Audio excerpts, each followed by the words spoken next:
It's an entrance exam at a school for superhumans. Here, the most talented students are presented with magical spheres that determine the rank of their abilities, while other students get a rare blue glow and some even get an ultra-rare purple one. Our MC isn't so lucky. When Ming touches the magic sphere, it lights up with a faint white light. This means his luck-related skills are at the lowest rank, and he is considered a useless piece of trash. Of course, everyone starts laughing at him as a loser and advises him to give up all hope of becoming a superhuman and just go work at a factory. Even his girlfriend is disappointed in him. Upset by his cruel fate, he decides to go for a ride on his motorcycle. And as he speeds down the road, Truck almost takes care of all his problems for the day. But Ming dodges it with his luck skills and drives on, cursing his useless superpowers that can only help him in situations like that. At that moment, a meteor appears in the sky above him. Looking at it, he is sure the Earth is huge and the meteor would never hit him with his high luck. But oh boy, he is wrong. It hits him precisely, doing all the work Truck Kun missed. After being struck, our boy lies unconscious on the ground and a blue glowing bubble enters his body. Suddenly, a system appears, running calculations on his condition. The system master observes that her host lacks fighting abilities, so she bestows extraordinary powers upon him, granting Ming a red honor rank.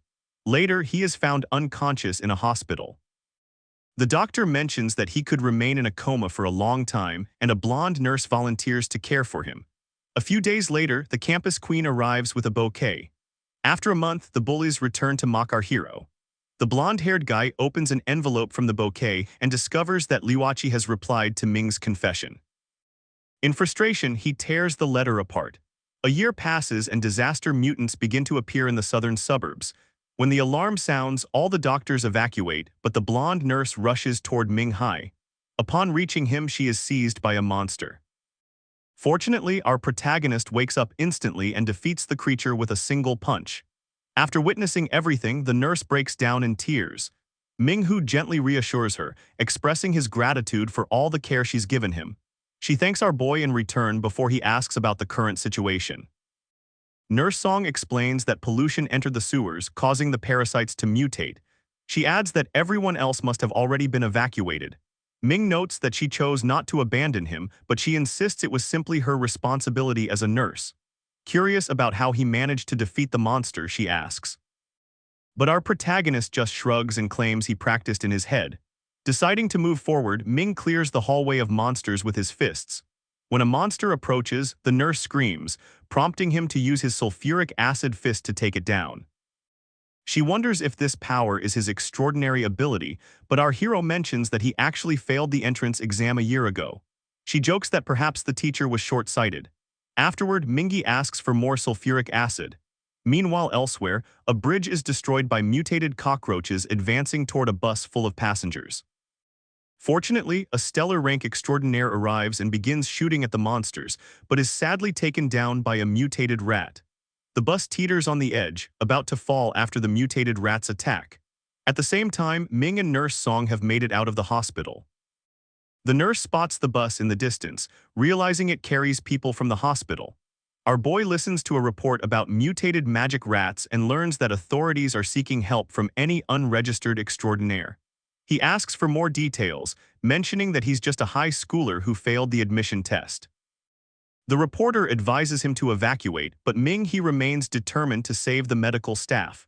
The passengers scream as the mutated rat prepares to hurl their bus. Minggu and Nurse Song witness the chaos from behind. He instructs the nurse to hide while he confronts the mutated rat, but she worries about his safety. To reassure her, our protagonist reminds her that a nurse can't abandon her patient. He leaps forward, landing a punch on the mutated rat. Wanting to test his new powers, however, our hero realizes that one swipe from its claws could be fatal. The rat launches a relentless attack, but Ming dodges every strike. Ming Hu counters with a series of punches. Just as he prepares to finish the fight, the rat's eyes snap open, and it begins crushing cars in a frenzy, hurling one toward him. This makes our boy realize that brute force alone won't be enough. Suddenly, he notices petrol leaking from the wrecked cars. The rat keeps launching vehicles at Ming, but he skillfully avoids each one. Eventually, the mutated creature grows exhausted and stands still. Seizing the opportunity, Ming steps forward with a lighter and tosses it onto the ground. Meanwhile, Nurse Song runs to the bus and checks on the passengers. The doctor steps out, squinting in surprise, and wonders if the person who saved them is truly wearing a hospital gown. Suddenly, an explosion erupts, and the mutated rat squeals in agony. Ming recalls from the report that the creature's weakness is fire. Using the flames from the explosion, he channels a flaming flames fist, finally taking down the mutated monster. One of the medical staff wonders if he might be a highly skilled extraordinaire, and a nurse speculates that he's the same patient who was recently in a coma. Nurse Song confirms his identity, telling them he's Mingi, the student who wasn't accepted by the Extraordinaire Academy. Elsewhere at the command post, a blonde-haired girl warns Lu Qin not to approach the general rank monster as it's already been dealt with. Lu Koken relaxes and asks who is responsible, but the blonde-haired girl admits she doesn't know, suggesting it must have been an unregistered extraordinaire. Changing the subject, she inquires about the source of the pollution. Luan doesn't respond, expecting more mutated monsters and recommending a citywide evacuation for the south. At the rescue station, Nurse Song tends to Mingi's wounds and thanks him for saving everyone. Suddenly, a girl with long hair appears, pleading with a station guard to let her in to see her brother, who remains in a coma. The guard informs her that only fleet personnel and extraordinaires are permitted entry during the lockdown. The girl, distraught, insists that her brother is weak and hasn't woken up for some time. She mentions his name, Ming Hai, and wonders aloud if he's going to die. After wiping her tears, she turns to the unconscious figure and declares that if her brother is going to die, she will die with him. Ming, hearing this, is left completely shocked. After finding Mingi, his sister embraces him tightly, overwhelmed with happiness to see him awake.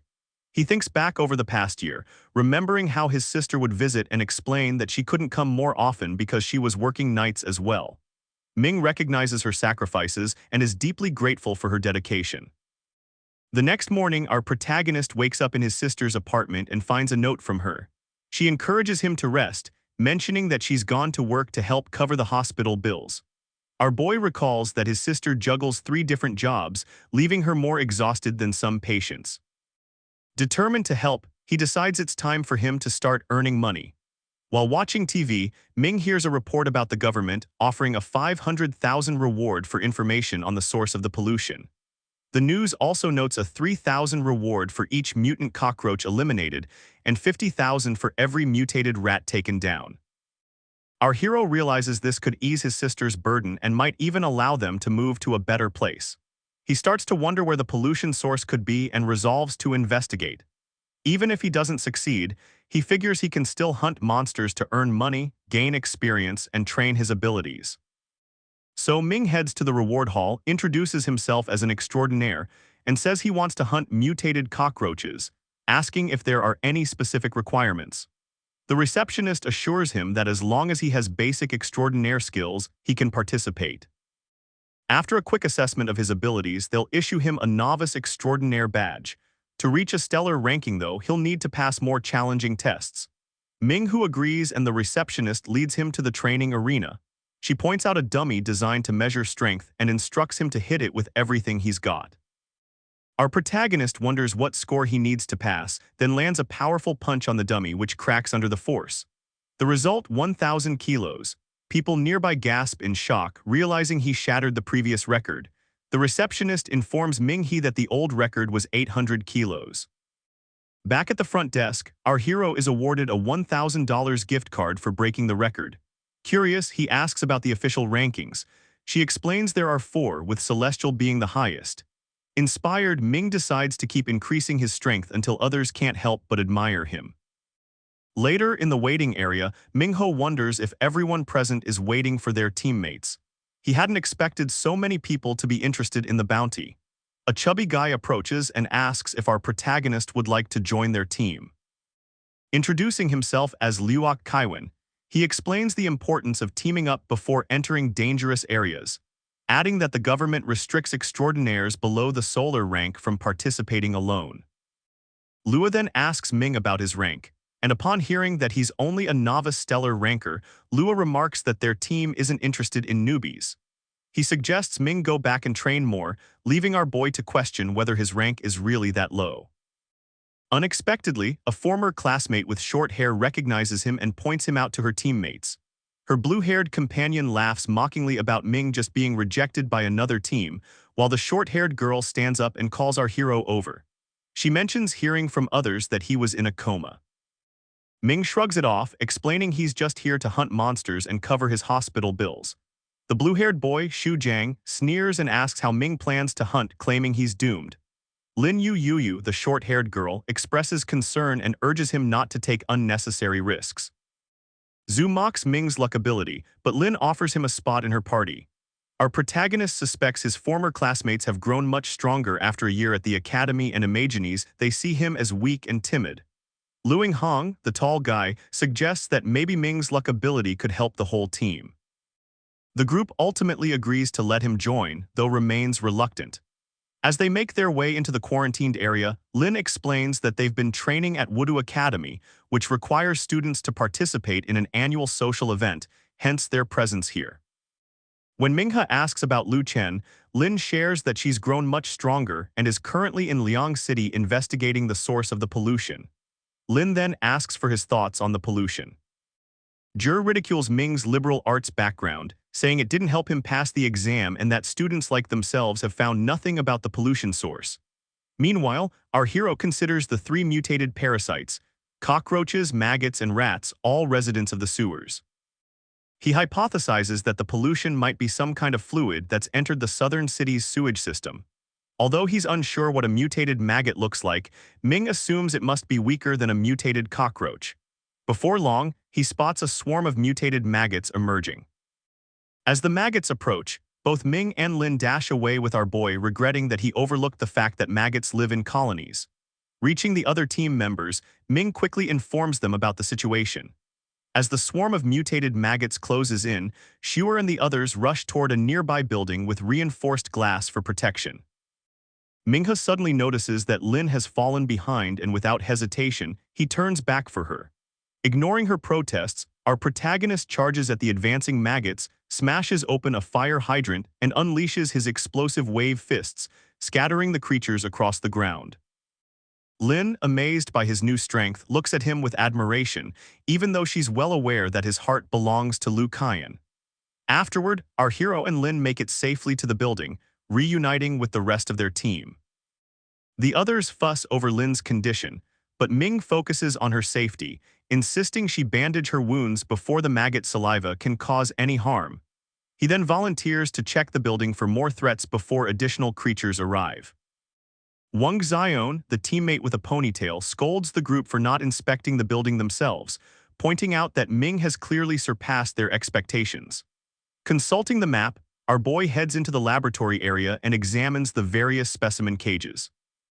Before long, he notices the glass wall of Eco Cage 9 has been broken for quite some time. Apparently, the specimen from that cage disappeared half a year ago. This discovery leads Minghai to wonder if the mutation source could be affecting farm-raised insects, since only sewer insects have mutated so far. As he continues searching, our protagonist steps on an ID card for specimen number 9, which reveals the escaped creature is a giant centipede with human-like facial features and powerful predatory mandibles. Ming Hu arrives at the back door of the building only to find it locked, reasoning that the maggots won't be able to get inside. Since there are few exits and the sewer is fully sealed, he takes a moment to observe the area. During his watch, our protagonist spots Dr. Jiao heading toward a rundown building. At that moment, his phone rings. It's Nurse Song inviting him to dinner and asking him to call her sister Song or Sister Lan from now on. Ming agrees and mentions he's currently in the quarantine zone. She scolds him, clearly worried, and reminds our boy that the mutated creatures there are even more dangerous than those they've faced before. He reassures her, explaining that he wants to ease his sister's burden by earning bounty money. Curious, Sister Song asks if Taelu is his biological sister. Our hero replies that she isn't, but they grew up together in an orphanage and are closer than real siblings. The nurse wistfully admits she wishes she had a younger brother like him, and while she's showering, she feels a pang of regret about getting dressed up for him. Ming brings up that he saw Dr. Jiao in the quarantine zone, but couldn't get a clear look through the glass door. Sister Lan reveals the doctor has been acting strangely, making mistakes in surgery, leaving work early and staying up all night. Mingho learns that Jiao accidentally lost Scourge's blood while trying to purify it. He quickly asks when the sample went missing, and she tells him it's been almost a year, the very day he was hospitalized. Instantly, our boy suspects the pollution began when the blood sample was lost and that insects infected a year ago have now mutated. Nurse Song is skeptical, but Ming insists Zhao must have lied about losing the sample after purification. He deduces that the doctor is searching for it in the quarantine area, which is extremely risky given how mutated the creatures there must be. He urges her to contact the government about the situation, and she agrees. Meanwhile, Ming decides to go after Dr. Jiao himself. After rejoining his teammates and assuring them the building is secure, our protagonist announces that he's heading back out. Lin tries to stop him, but he leaves anyway. Outside, he notices dead maggots. They aren't moving for now. He makes his way down a dark alley where a group of mutated cockroaches appears. After dispatching them swiftly, Mingy continues on and eventually spots Dr. Jiao entering a dilapidated building. Inside the building, Minghu spots a large hole in the floor with a rope ladder dangling from its edge.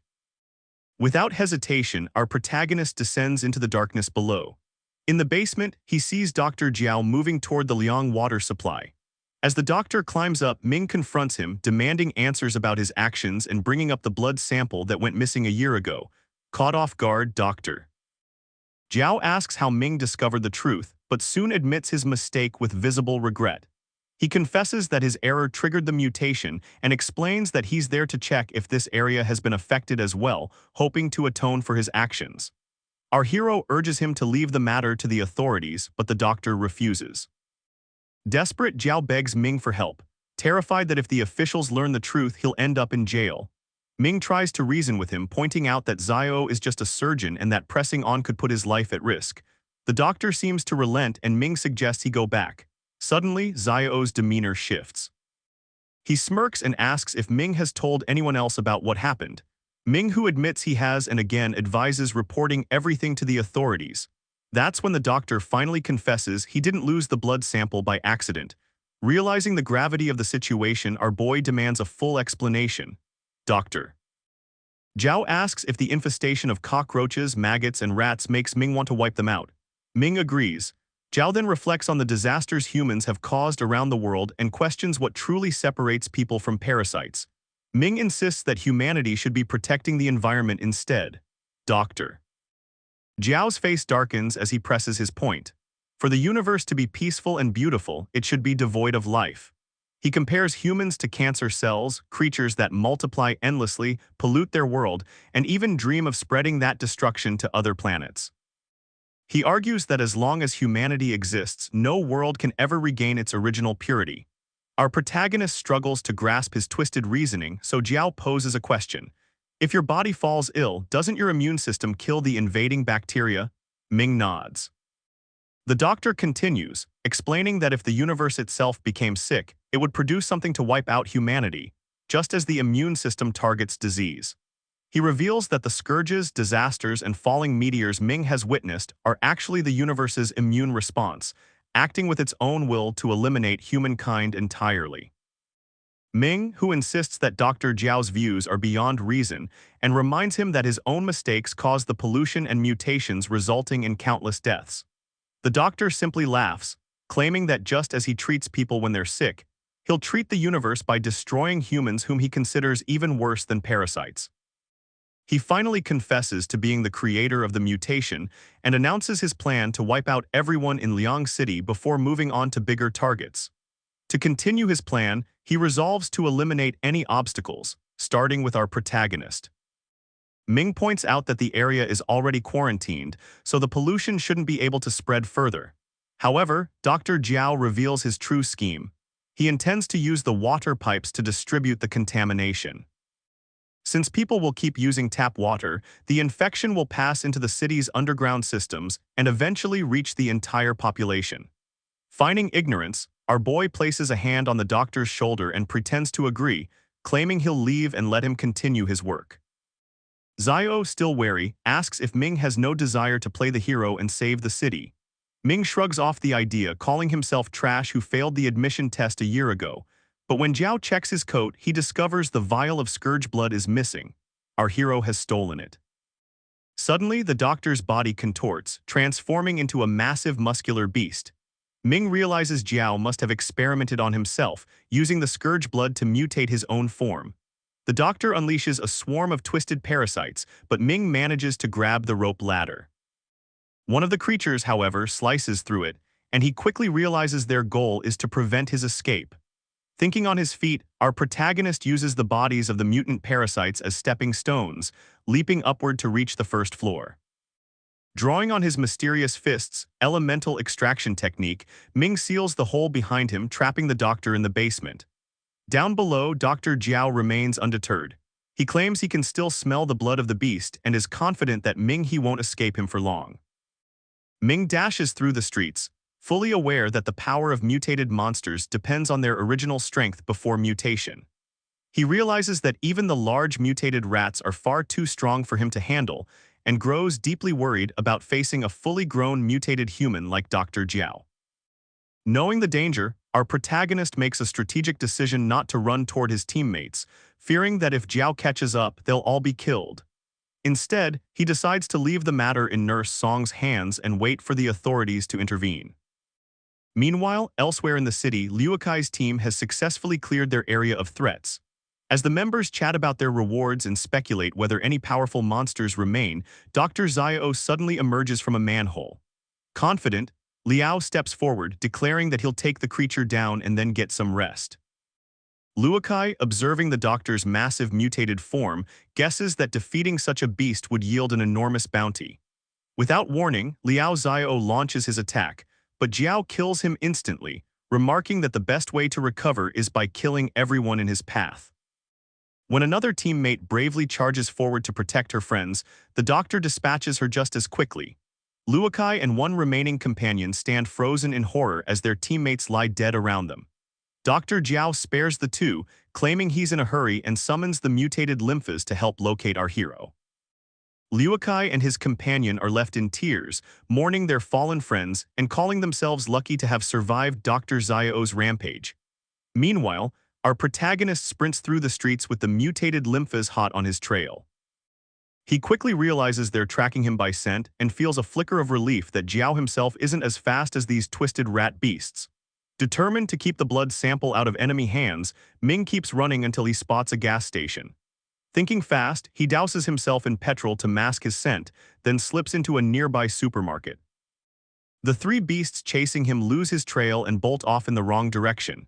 However, one with an especially sharp sense of smell manages to pick up his location and breaks away from the group to hunt him down. Ming knows that if he lets this creature live, it will track him anywhere, so he decides he must end it here and now.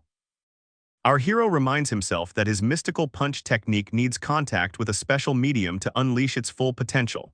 But since the supermarket doesn't have what he needs, he has no choice but to rely solely on brute strength.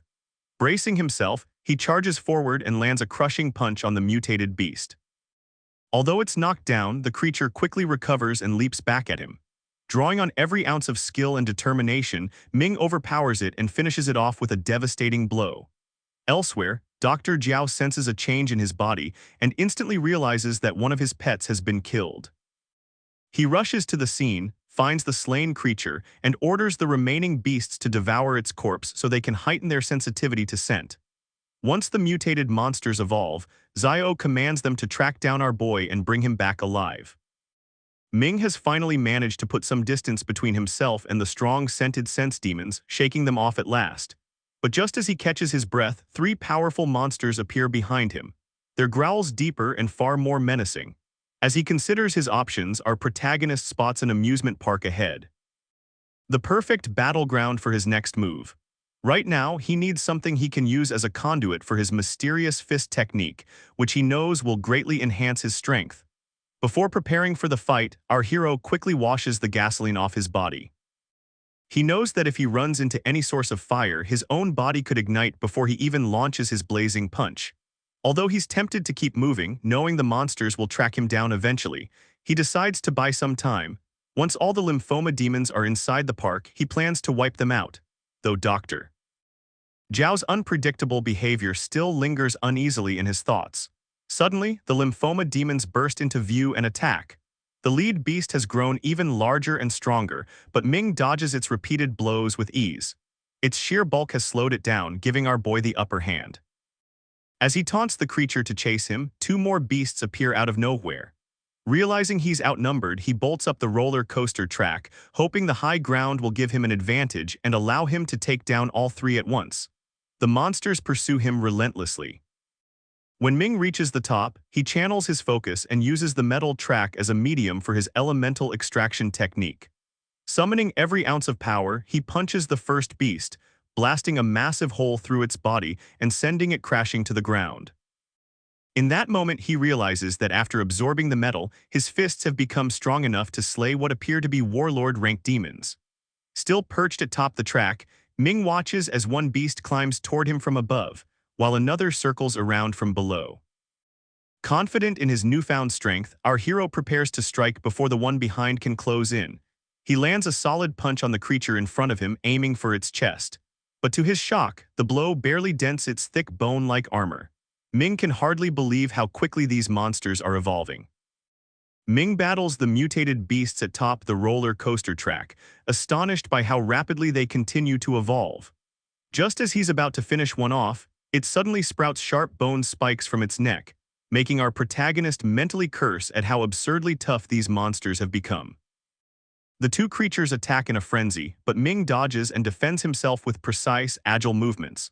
Finally, our hero lands a devastating punch that takes down one of the beasts, leaving only one remaining. He unleashes a flurry of heavy blows, yet the last monster barely flinches. Its eyes glow crimson with pure menace. Suddenly, the roller coaster train hurtles down the track and slams into the creature from behind. Ming, having anticipated this, clings tightly to the rails to avoid being hit. He recalls setting up this desperate trap earlier when he found the control room. Still hanging from the track, Ming spots the surviving beast charging toward him. As it lunges, he grabs its hands and both of them plummet. Our boy taunts the creature, calling it a mere parasite surviving off Dr. Jiao, and points out that killing it will wound its master as well. With lightning-fast thinking, he crosses its arms and uses the monster's body to cushion his own fall as they crash violently to the ground. Later, as he washes the blood and grime from his hands, Ming's phone rings. It's Nurse Song. She scolds him for not answering earlier and anxiously asks if he's all right. He explains that his phone was on mute. Sister Lan then tells him that officials have arrived at the building he mentioned, handling the situation and eradicating the monsters found inside, but neither he nor Dr. Jiao were seen there. Ming replies that he's at an amusement park and fills her in on Xiao's horrific plans. He reveals that he has stolen both the blood serum and the antibodies, which contain the mutated source. Once experts extract the antibodies, the polluted southern suburbs should begin to recover. Nurse Song, clearly relieved, says the serum is vital and promises to send officials to the amusement park immediately. But our hero tells her he can't stay put. Dr. Jiao is still hunting him. He suggests meeting at the southern tower and asks her to dispatch the experts there instead. Before hanging up, he warns that Jiao has mutated and is extremely dangerous. Meanwhile, from a distance, Dr. Jiao watches Ming intently, murmuring to himself that, as expected, his target showed up right on time. Dr. Jiao appears and greets Ming, then gestures up at the amusement park ride where the boy's teammates are tied and held captive.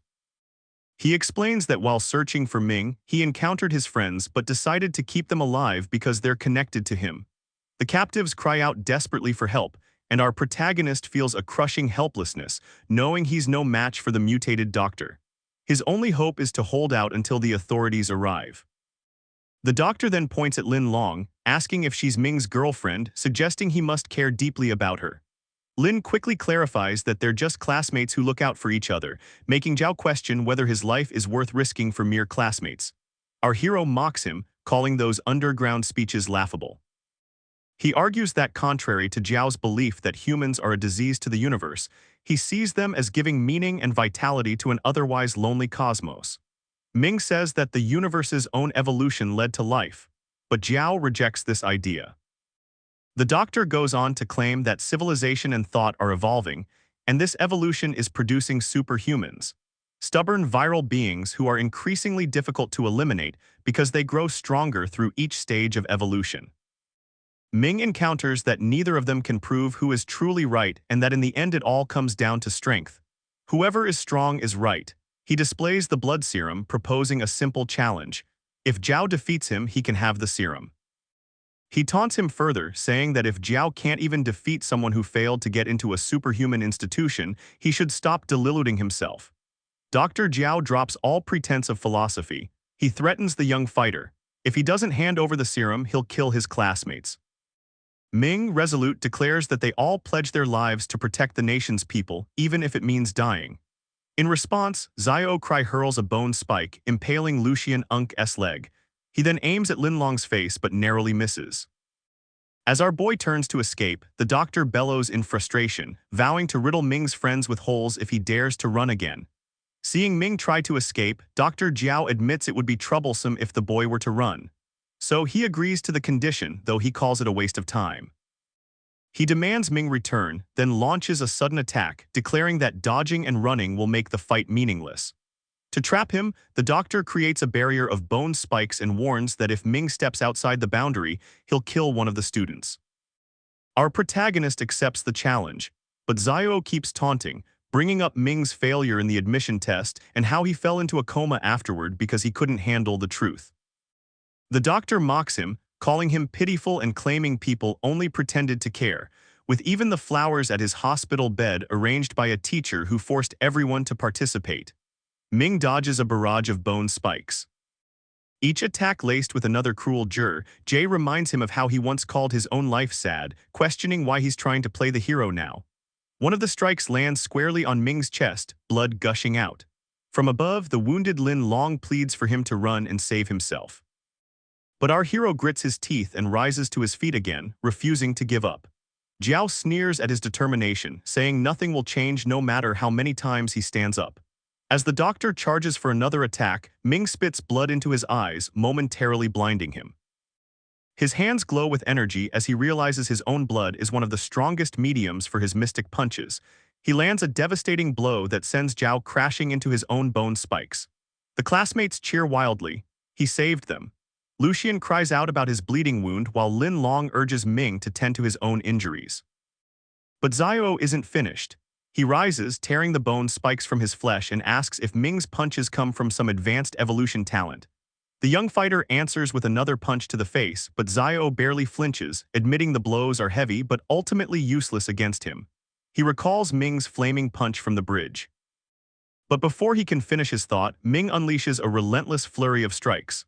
Still, the doctor stands tall, taunting that Ming's talent is indeed interesting, but warns that against a master-ranked beast, his strength is far too weak. As the intense battle continues, one of Ming's classmates questions whether his talent is nothing more than a white dusk-ranked invisible power, implying it's not something that can turn the tide in a real fight. Wang Xiao, however, insists that he's the strongest among them and encourages him to muster even more strength. Doctor. Jiao steps forward, declaring himself to be a leader-ranked monster and asserting that Ming can't possibly defeat him. The doctor mocks him for being weak, claiming he isn't the only one with fists and launches a furious series of punches. Our protagonist does his best to block, but Xiao's attacks have become noticeably faster ever since his hands transformed. He manages to dodge and defend for a while, but a single misstep sends him flying. Bone spikes erupt from the doctor, shooting toward him, yet to Xiao's surprise, none of the spikes hit their mark. The doctor remarks on the young fighter's unusual luck, calling his luck power useful and tough to deal with. With a sinister grin, he picks up another spike and turns his attention to the classmates, taunting that they are not as lucky. He prepares to attack them mercilessly. Ming shouts to remind Xiao of their deal, but then realizes with horror that he's already crossed the boundary. In a flash, a spike pierces straight through Lin Long's chest. Our hero is filled with rage and despair as crimson energy surges around him. The doctor calmly explains that she won't die instantly, but without treatment within 5 minutes she won't survive. Enraged and desperate, the protagonist wounds his own hand on one of the sharp bone spikes, letting his blood flow. He glares at Jiao and with grim resolve declares, "If that's the case, then I'll kill you within 5 minutes." Ming charges at Dr. Jiao and lands a solid punch, but Jiao counters with another brutal strike. Undeterred, our protagonist keeps fighting, refusing to yield. The doctor mocks him, declaring that even if Ming pours out every drop of blood, it won't be enough to kill him. He taunts that if he simply stays on the defensive, Ming will die from blood loss, sneering that his struggle is pathetic. Zio's psychological assault deepens as he jeers that doctors hate suicide survivors, as if failing to die means having no purpose in life. He calls Ming weak and pitiful for having once wanted to end his life, but failing even at that. He dredges up the past, how Ming's sister had to beg to keep him from being kicked out of the hospital room, and how they both lived at the bottom of society, working tirelessly for those in power.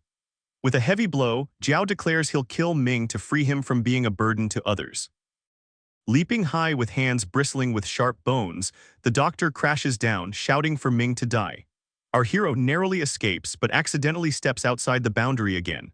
Zio coldly reminds him that dodging only means more of his classmates will die. But Ming, filled with fiery resolve, declares that he's grateful for his life and that his sister has always cared for him. Jiao scoffs, but Ming presses on, saying his sister sacrificed her dignity to beg for his sake because he's her only family. He reminds the doctor that even Nurse Song never abandoned him, not even during his mutation. Ming vows not to abandon Lin Long, who helped him, and recalls how his classmates all contributed to pay his hospital bills. With defiance blazing in his eyes, our protagonist asserts that even if Zio can't be completely destroyed, his punches have left real marks, 49 in total, on the enemy's body.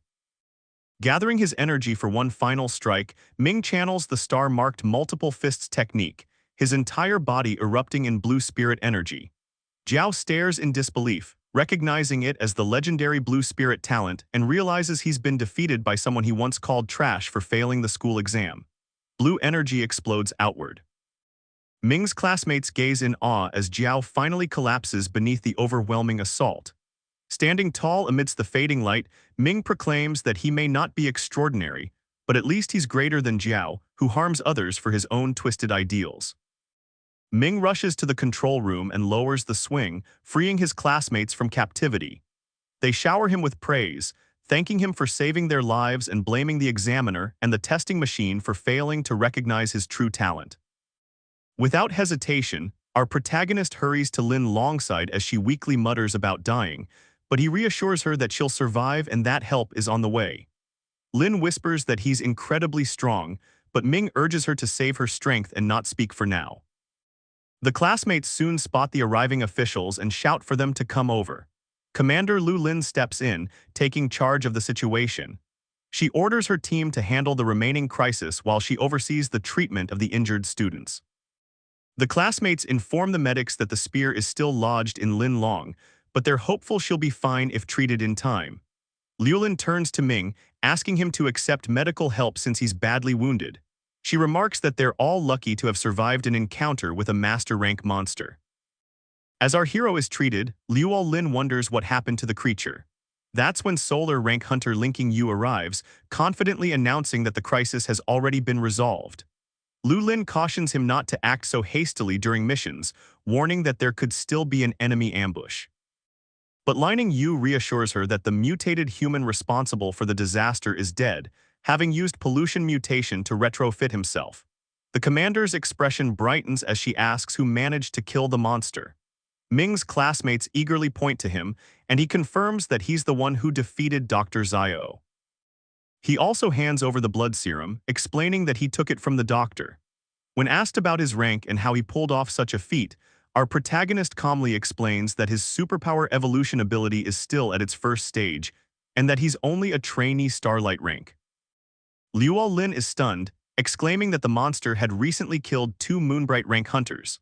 Wang Xiao steps forward, clarifying that Ming only just became a super evolution hunter and didn't even pass the school entrance exam. The commander recognizes his voice as the one who disobeyed orders over the walkie-talkie and calls him arrogant. But a doctor interrupts, identifying Ming as the one who saved them on the bus in the south area, while Lin Long, her voice weak but proud, calls him the true hero who saved everyone, making the higher-ranked hunter seem useless by comparison. Humble as ever, our protagonist says he simply did his best to save his classmates. Impressed, Liuo Lin smiles and invites him to join the official Super Evolution organization, promising excellent treatment, a high salary, great benefits, and joking that all the female colleagues are as pretty as she is. Lin Long teases Commander Liuo Lin, telling her not to be shameless and insisting that none of the other women could possibly match her beauty. Liuan just laughs and turns to Ming, saying that while the Advanced Evolution School may not have wanted him, the official organization would gladly welcome him with open arms. Our hero tries to respond, but exhaustion and blood loss finally catch up with him and he collapses where he stands. Doctors rush in, explaining that he simply pushed himself too far and lost too much blood. Later, a public report announces that thanks to the efforts of advanced hunters and the official organization, all monsters in the southern area have been eliminated. The report highlights a mysterious hero who played a key role in resolving the crisis and promises a special interview with him once he recovers. At the hospital, our protagonist lies in bed with Nurse Song by his side. When he finally opens his eyes, she admits she was afraid he'd fall into a coma again. Ming, still weak, asks why she's there, and the nurse replies that the organization asked her to look after the city's new hero. She adds that plenty of reporters are waiting for an interview, but Ming's first concern is Lin Long. Nurse Song reassures him that Lin is in the ICU but out of danger and she'll recover with time and proper care. Just then, the door opens and Li General enters with Lu Lin. They ask about Ming's condition and Nurse Song explains that his physique is remarkable. He recovers faster than most. Li General thanks him on behalf of the organization for everything he's done. Liuan then invites Nurse Song out for shopping and a meal, and the two women leave, giving Ming and the general some privacy. Li General takes a seat, his expression serious, and Ming senses there's more to this visit than a simple thank you. The general commends his perceptiveness and mentions that he spoke with the classmates about the battle with Dr. Jiao. From everything he's heard, Ming shouldn't have been able to defeat such a foe with his current ability level, but he's deeply impressed by what the young fighter accomplished. He continues, explaining that there's a common misconception.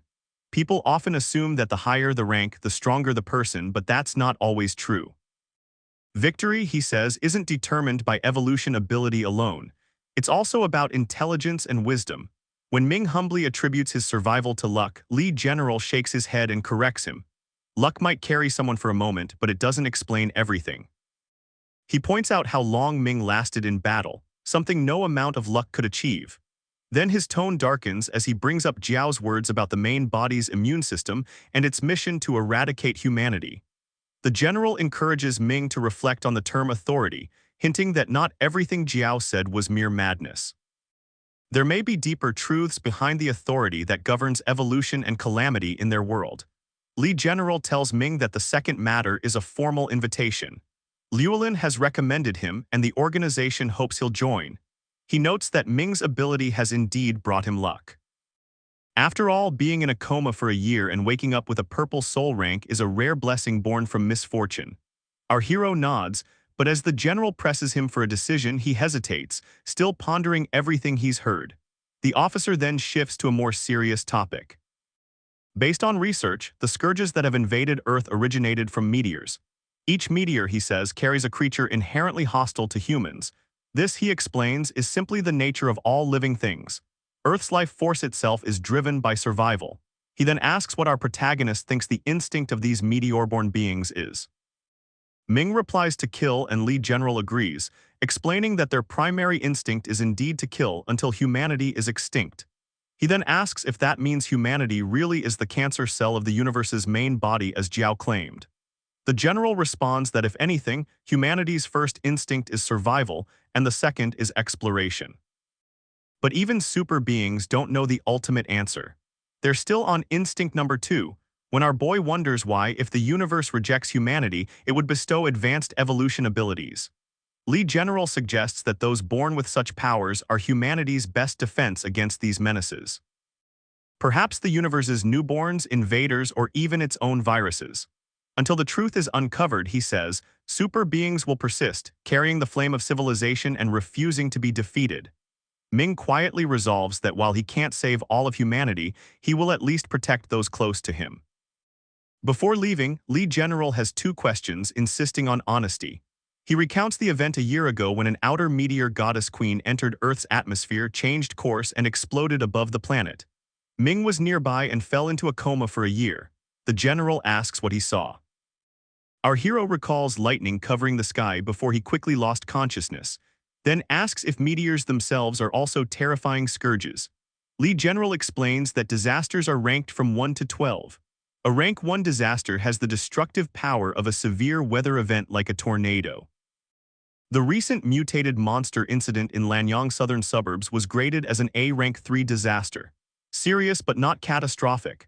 Zio had tried to escalate it by contaminating the water supply, which could have upgraded it to a rank 6 event, but Ming stopped him in time. He's shocked that even this serious crisis is only a rank 3. The general tells him the goddess queen catastrophe was a rank 9 disaster, so powerful it threatened the entire southern region of China. For comparison, 5 years ago, a rank 8 disaster involved a meteor's emperor-ranked disaster beast. And the recent pollution comes from that beast's blood, which an underground merchant hid away. He says he needs to talk with his sister, so Li General politely excuses himself, promising not to disturb him. As the man leaves, Ming suddenly calls out. The general turns, expecting some crucial memory or clue, but our protagonist just asks about the monetary reward. Li General laughs, assuring him he'll get every penny, and departs. Left alone, Ming sits in meditation to cultivate his energy. His consciousness drifts to a strange, different place where he addresses a sculpture, asking if she heard what Li General said. Suddenly, blue light bursts from the sculpture and it transforms into a beautiful woman. Our hero stands before her and asks, "Are you really a rank 9 disaster?" The woman insists that he is at least rank 11, which makes our protagonist wonder if she was really sent to destroy humanity. She affirms that everything Dr. Zio said is true, labeling humans as greedy and explaining that this greed has already tainted the universe's main body. Sitting on the stairs, our boy says this is yet another reason why he won't let her out. She reminds him that she gave him space to train while he was in a coma, which is exactly how he was able to defeat Zio. He explains that their relationship is symbiotic. If one dies, the other will eventually perish as well. The goddess says that due to an accident when she descended, she ended up residing in his body and calls him a weak host. She argues that his fist's instincts are not to kill, as Li General claimed, but to survive. Our hero points out that even when he was at his weakest, she still chose to merge with him. She tells him not to compare her to others, asserting that she is nobler and higher. She is a goddess. She also explains that finding a compatible host is difficult and adapting to a symbiotic relationship takes time, just as it took him a year.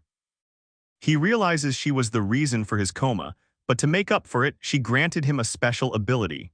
The goddess claims she now wants to live peacefully, while he points out that her survival instinct is the same as Earth's life force and humans' own nature. He adds that even she doesn't know the universe's full truth and is simply following certain rules. Although the world isn't perfect and has its dark sides, he believes it is still good overall, even calling her cute and expressing hope they can get along. She dismisses the idea, telling him to focus on cultivating and grow stronger, insisting she doesn't want to die with him. She threatens to create even tougher opponents, but Ming refuses, saying he's tired and that overtraining, even in the meditation space, is unhealthy. When he opens his eyes, our protagonist admits that there's essentially a nuclear bomb inside him. If he tells anyone about her, she will surely detonate. He wonders if since he can restrain her, he might be able to resolve even a rank 9 disaster. Outside the hospital, reporters swarm him with questions. As they crowd around, some demand he remove his mask, while others urge him to make a statement. Ming responds that he's only trying to protect the people around him and gives credit to the officials for killing the mutant. He adds that everyone in the southern suburbs played a heroic role and suggests the reporters interview them instead. Meanwhile, Liu Kai mourns at the graves of his companions, calling them all heroes. At a park, our hero reflects that he can't reveal his identity publicly or he'll risk being taken to some lab for experiments. Checking his bank balance, he's relieved to finally be rich, which means his sister can relax. Unaware that he's been hospitalized again, she would be worried sick if she found out. He greets her at her ice cream stall and excitedly shows her the rewards, promising they'll have a feast and take a break today. But his sister insists they need to sell the ice cream while it's still fresh, so he decides to help out. She encourages him to study and retake the exam, praising the hero who dealt with the southern suburbs incident, reminding him of his own dream to become a super being. She suggests he use that hero as inspiration to pass the exam. Privately, our boy muses that he actually is the hero and tells her that his doctor advised him to get fresh air so he'll stay and help. Nearby, Liuan watches and calls him foolish for rejecting fame just to help his sister. She calls to discuss joining the officials, but Ming says he wants to focus on studying and try for special recruitment. Lewin explains that the Special Recruitment Department, Trell and Frank, allows members to move freely without being tied to full-time city protection. He can join other legal superbeing groups and only needs to help officials in emergencies or special cases. Members receive official authority and an annual fee, which would help with school expenses. He'll have plenty of freedom, only needing to participate in at least 2 missions a year to keep the benefits. He replies that they can always call him if they need help since protecting the country is his duty. Lewin compliments his way with words and officially welcomes him to the Dragon Fang Special Recruitment Team. After Ming's sister finishes selling all the ice cream, she joins him and asks about his phone call. He tells her that he's gotten a job now, so he no longer has to wake up early to earn extra money. He adds that they'll soon be moving to a new house since his salary is good. She says this calls for a celebration, and together they enjoy a seafood feast while he buys her new clothes. They move into a rented house for now, but plan to purchase it soon. Grateful, she says she wishes she could thank the Land City hero for risking his life. They're only able to buy a new house because of him. She insists her brother must thank the hero if he ever gets the chance. Ming agrees, though our protagonist privately thinks there's no need for thanks. These people are worth risking his life for. Afterwards, our boy throws himself into a rigorous training routine that includes core and strength training, knowledge gathering, and combat practice.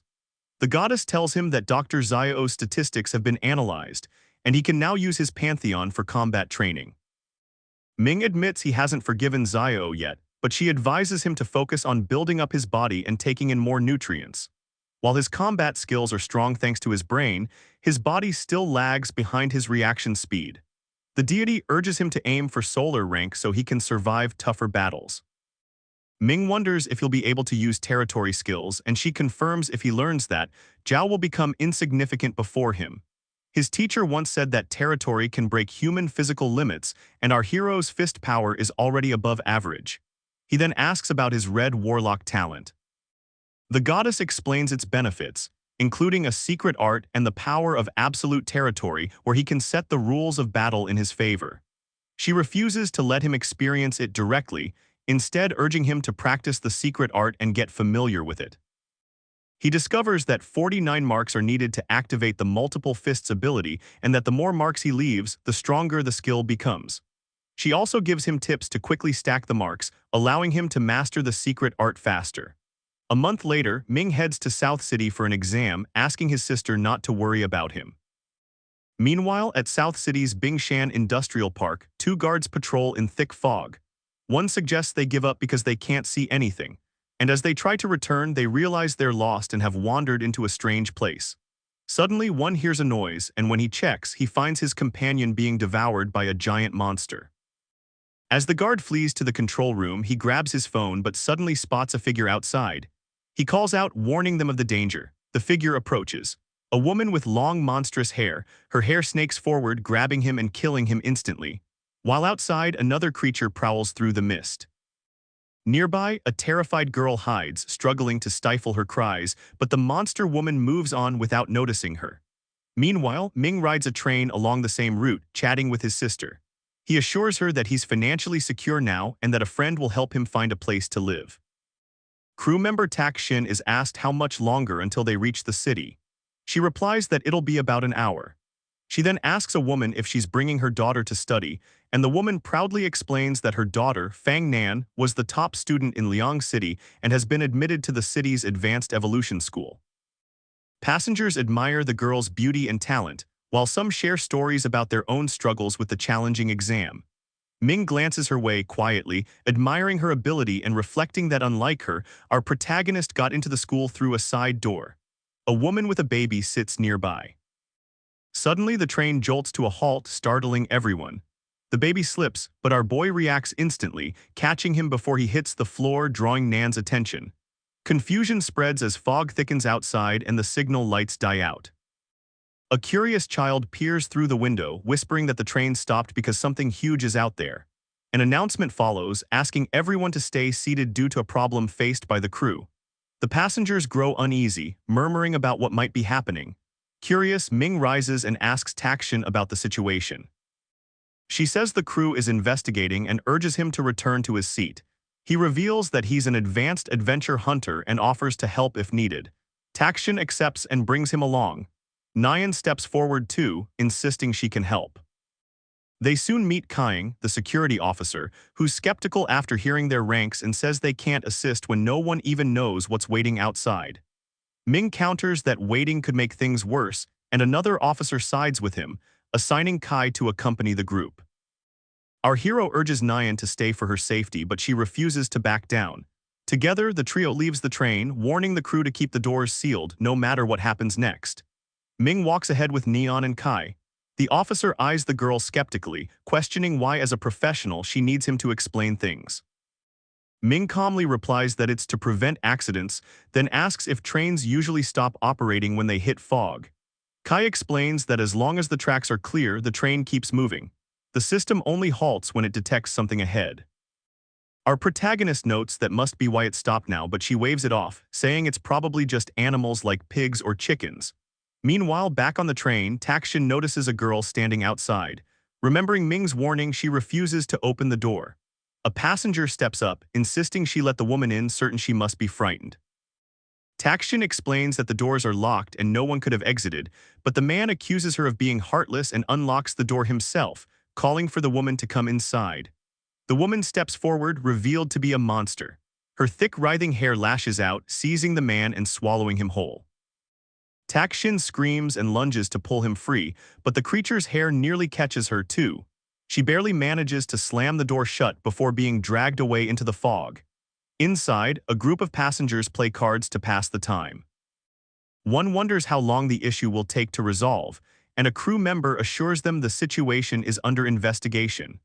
Later, someone notices Takshin's absence and complains that she must have forgotten to lock the door. Unaware of the horror unfolding just outside, Ming observes the devastated landscape, recognizing the markings left by a calamity beast.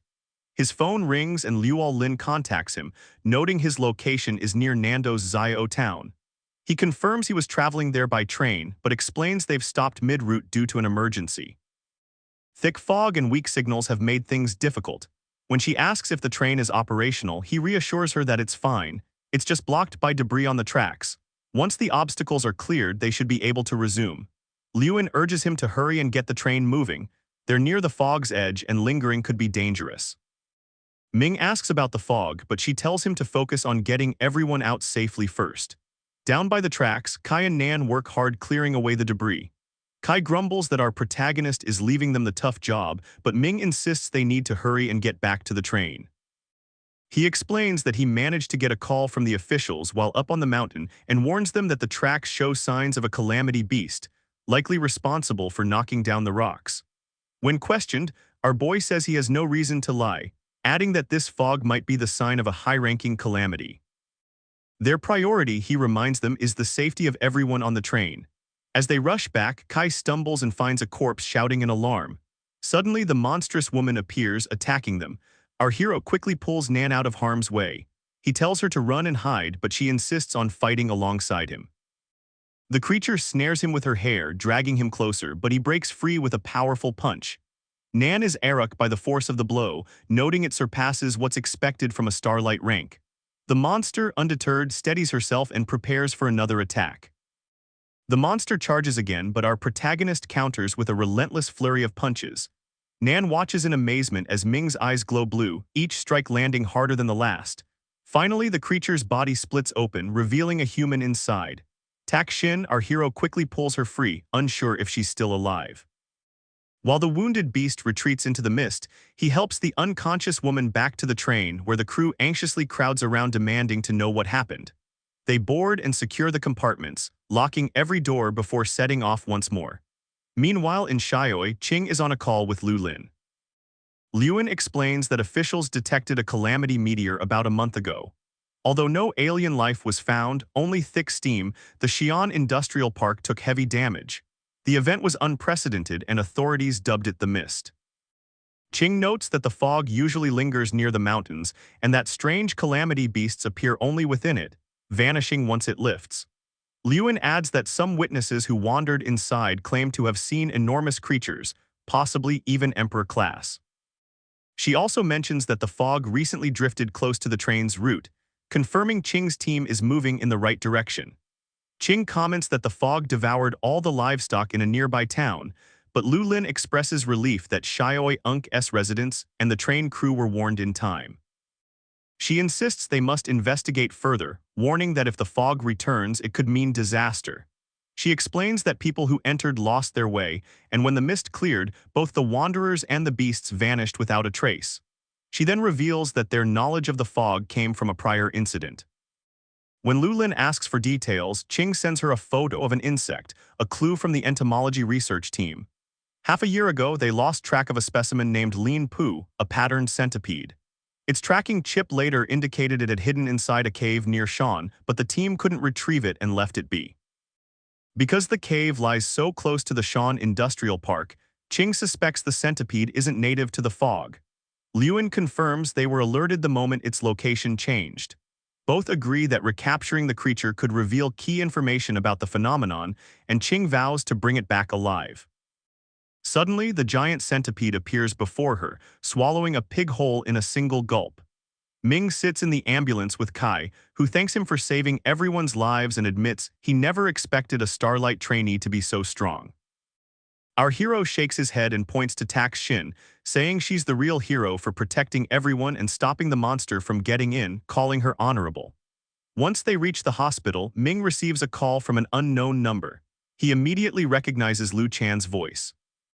She says she got his number from Lin Long, who also told her he was coming to South City. When Ming asks why she didn't call earlier, he explains something happened on the way, and she quickly realizes it must be related to the fog incident. Lu Chan says she'll come find him, and he suggests meeting outside the city's evolution school. She agrees. As he waits, our protagonist recalls proposing to her, and concludes that her silence must have been a rejection. Meanwhile, Lu Kaiyan talks with her friend, convinced Ming must have read the letter she left for him in the hospital, the one where she wrote that they could start dating once he recovered. Her friend insists she only feels sorry for him and warns that he has other options, urging her to be honest. Lu Chan admits she's liked Ming for a long time, though her friend hadn't realized it before. Now, as the school's goddess, the friend warns her not to date out of pity. Lu Chan insists he's a good person, and she wants to give it a try, promising to tell him if it doesn't work out. Despite her friend's protests, she decides to see where things lead. Outside the school, Ming admires its sleek design, wishing he could study there, while a group of girls nearby quietly mocks him. When Lu Chin arrives, whispers ripple through the group about her beauty and how she once rejected Lin's proposal, one of South City's top 3 young masters. They speculate that she might actually want Ming to chase her since hardly anyone turns Lin down. Lu Chan greets our boy warmly and invites him for coffee while the onlookers murmur, wondering if they're dating. On the walk to the cafe, Ming considers mentioning their past, but decides against it, assuming her invitation is simply to avoid any awkwardness. Meanwhile, Liu Tine debates whether to hold his hand, but he stays oblivious. Thinking it's nice just to spend time with her as a friend. At the cafe, they chat about her popularity.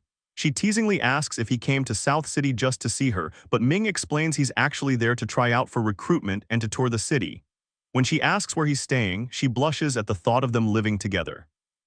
Ming notices her red face and asks if she's all right, but she brushes it off, suggesting that if he passes the exam, she'll help him out and it'll be convenient for them to stay together in the future. He interprets this as studying together and assumes Lu Kaiyan must already have a boyfriend. Lu Kaiyan then asks about the fog incident and Ming tells her everything, even handing over his hunter badge for her to see. As they talk, Fang Kai arrives, sneering at our protagonist's low rank and mocking that it's embarrassing to have someone like him as an old friend. Kai complains to Lu Chan for not telling him that Ming was coming, saying he would have gathered all their classmates. She replies that she wanted to talk to him alone, and Ming agrees, asking Kai not to interrupt. Just then, she gets a call and asks them to stay quiet. Kai leaves, muttering curses under his breath and grumbling that as the school's goddess, Lu Chen, deserves someone like him, not Ming. After finishing her call, she apologizes, explaining that she has to leave for something urgent. Our protagonist reassures her that they'll meet again, and she waves goodbye before heading out.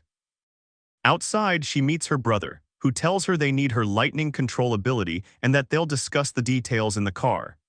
Ming watches from inside, mistakenly assuming the man is her boyfriend and decides he shouldn't bother her too much in the future. At the special recruitment area, two students gossip about the upcoming exam, noting that it happens every year after freshmen arrive. They claim the process is rigged with money and connections, and that anyone with real ability would have already passed the official exam. As our boy walks by, a student named Ling Hoi approaches and suggests they go in together since they're both there for the exam. Ling asks how much he donated, but Ming looks confused. He came just to try out, not knowing about any donations. Ling explains that many students get in without taking the exam thanks to connections and bribes, and even shares how much he personally paid. He warns that the special recruitment is a sham meant to raise money for the school since the community doesn't donate enough. Ming admits he doesn't expect to pass, and Ling advises him to work hard, earn money, and try again. Suddenly, Yan Jin, the recruitment teacher, arrives with his assistants, Gi and Shai. He calls out the students' names but almost skips Ming until Ling reminds him there's one more. She then explains the exam. There are 5 rounds, 4 physical tests, and 1 combat test. He presents the strength stump man for the strength test and announces the standards. To pass, our hero must hit with at least 1,500 kilos of force. If he fails, he'll be asked to leave immediately. Ming steps up, punches with all his might, and shatters the stump man. The other students stare in shock. The examiner declares him passed, and since the stuntman is broken, all the other students pass too. Gi suggests they should consider recruiting Ming, but Yanjin disagrees, pointing out that they've already rejected many applicants with perfect written exam scores, so the newcomer has little chance of passing. She supports his view, and the examiner proposes increasing the difficulty to ensure Ming fails. For the next test, they assess speed. Anyone who gets knocked down by a general rank red cheetah will fail. Yan instructs the handler to have the beast go easy on the other students but to target Ming specifically. The test begins. The cheetah chases another student at first but stops on command. When it's our protagonist's turn, he sizes up the creature, thinking it doesn't seem that strong and he should be able to handle it easily. As it lunges at him, he dodges and tries to redirect it toward the others, but it keeps focusing on him. Realizing tricks won't work, our boy decides it's time to show off the results of his months of training. He takes off at an incredible speed, leaving the examiners amazed. Though they insist he'll eventually tire out since there are still 15 minutes left. 10 minutes in, however, it's the cheetah that gets exhausted instead. Ming taunts the beast, joking that now it's his turn to chase and if he catches it, he'll break all its teeth. The test ends soon after and the exam moves on to the 3rd round. Reaction speed. Impressed by Ming's strength and skill, Jay once again recommends recruiting him, but the examiner refuses. Another assistant notices that Yan Jin seems to have a personal grudge against the young man. Yan recalls a recent bribe. Someone paid him to make sure their talented son, who will miss the official exams, gets a spot. That means Ming must not pass. The 3rd round begins, featuring a withered tree polluted by a disaster. Gi explains that although the tree is dangerous, it won't kill anyone, just injure them if they're hit. Shai uses fresh blood to rile it up, making it attack more aggressively. All the other candidates manage to pass. When it's our protagonist's turn, the assistant applies an extra amount of blood, sending the tree into a frenzy. Our hero, however, dodges every strike with ease, remarking that even bullets wouldn't hit him. The examiner is baffled and asks Shai if he's going easy on him. In response, Shu dramatically deepens the cut on his own hand to draw more blood, but even then, Ming avoids every attack, using his secret art to stay untouched. The spectators are amazed, wondering who he really is, while Ming himself thinks the tree is actually great training. W rushes forward, praising the display and insisting he should be recruited. The examiner, still reluctant, argues that the combat round is the most important test. Meanwhile, Shai ends up in the hospital after losing too much blood. Rumors spread that he tried to harm himself because his girlfriend is cheating, but he denies it and explains what really happened with the tree during the exam. The examiner and students gather in the room for the talent rank test for super beings. Yanjin announces that according to the records, Ming has the white dusk rank. Our protagonist questions why this test is scheduled last, pointing out that failing it would render all previous rounds meaningless. Yan responds that he'll go last and tells the others to begin. Ling is the first to take the test and achieves the purple soul rank, as do all the other students. Yan then reveals that he reviewed our hero's school record from the previous year. Although he scored perfectly on the theoretical exam, his hidden super being talent was deemed useless. When questioned about this, Jan explains that at university, students quickly learn that super being talents can actually be altered. He describes a substance called life, droplet secreted by the scourge which super beings can use to replace their original talent and gain new abilities. With enough money and resources, anyone can upgrade their talent, even from white dust or blue spirit to purple soul. Yan claims that this is how the other students obtain their rank. The revelation leaves our protagonist deep in thought. Recalling the goddess's advice that concealing one's true power is the first rule of survival, he decides there's no need to reveal his true Red Warlock rank. Yan says that Purple Soul is the minimum requirement, but warns that secret arts grant unimaginable destructive power. He questions whether the young man can withstand the secret arts of those with that rank. Our hero calmly replies that he understands how dangerous secret arts can be, even threatening one's ability to fight. Yan ridicules him, insisting that his art is nothing compared to the solid foundation the others possess. Undeterred, he thanks the examiner for the reminder that a strong foundation will make his secret art even more powerful. He steps forward, gripping the test globe. At first, it glows blue, but then it suddenly turns purple, stunning everyone. The examiner exclaims that it's impossible. Ling interjects, reminding everyone that he himself taught the protagonist that super being talents can be exchanged. Ming confirms he's passed the test and remarks that since everyone achieved the purple soul rank, they all deserve the highest points. Guy compliments his talent, but Yan reminds everyone that there's still one final round to go. Shai tells the group to take a break while they invite a senior student for the real combat portion of the test. As the students quietly discuss our boy, Kai offers to participate in the combat round. Ji points out that since Kai entered the school with the third highest score and has a year of training, it would be unfair for him to help with the test. However, another assistant argues that they should keep the standards high and let him participate even though he's ranked among the school's top 10. In the combat arena, a crowd gathers as GE announces that the upcoming match will be open to the public. Shai reads out the exam list. Ming will be fighting against Kai. The audience cheers for Kai, impressed that he's ranked in the school's top 10. As both competitors step onto the field, Kai greets our protagonist, saying that even though they used to be classmates, he won't hold back. Our hero responds in kind. As the match starts, Kai charges in with his berserk wind tackle, but it doesn't faze him. Ming, with a hint of mockery, says he'll play along and admits he's disliked Kai since high school.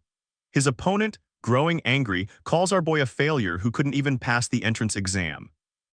Ming accuses him of always causing trouble between him and Lu Qin and recalls how Kai, along with Xu Jiang and Luing, would team up with other classes to ostracize him.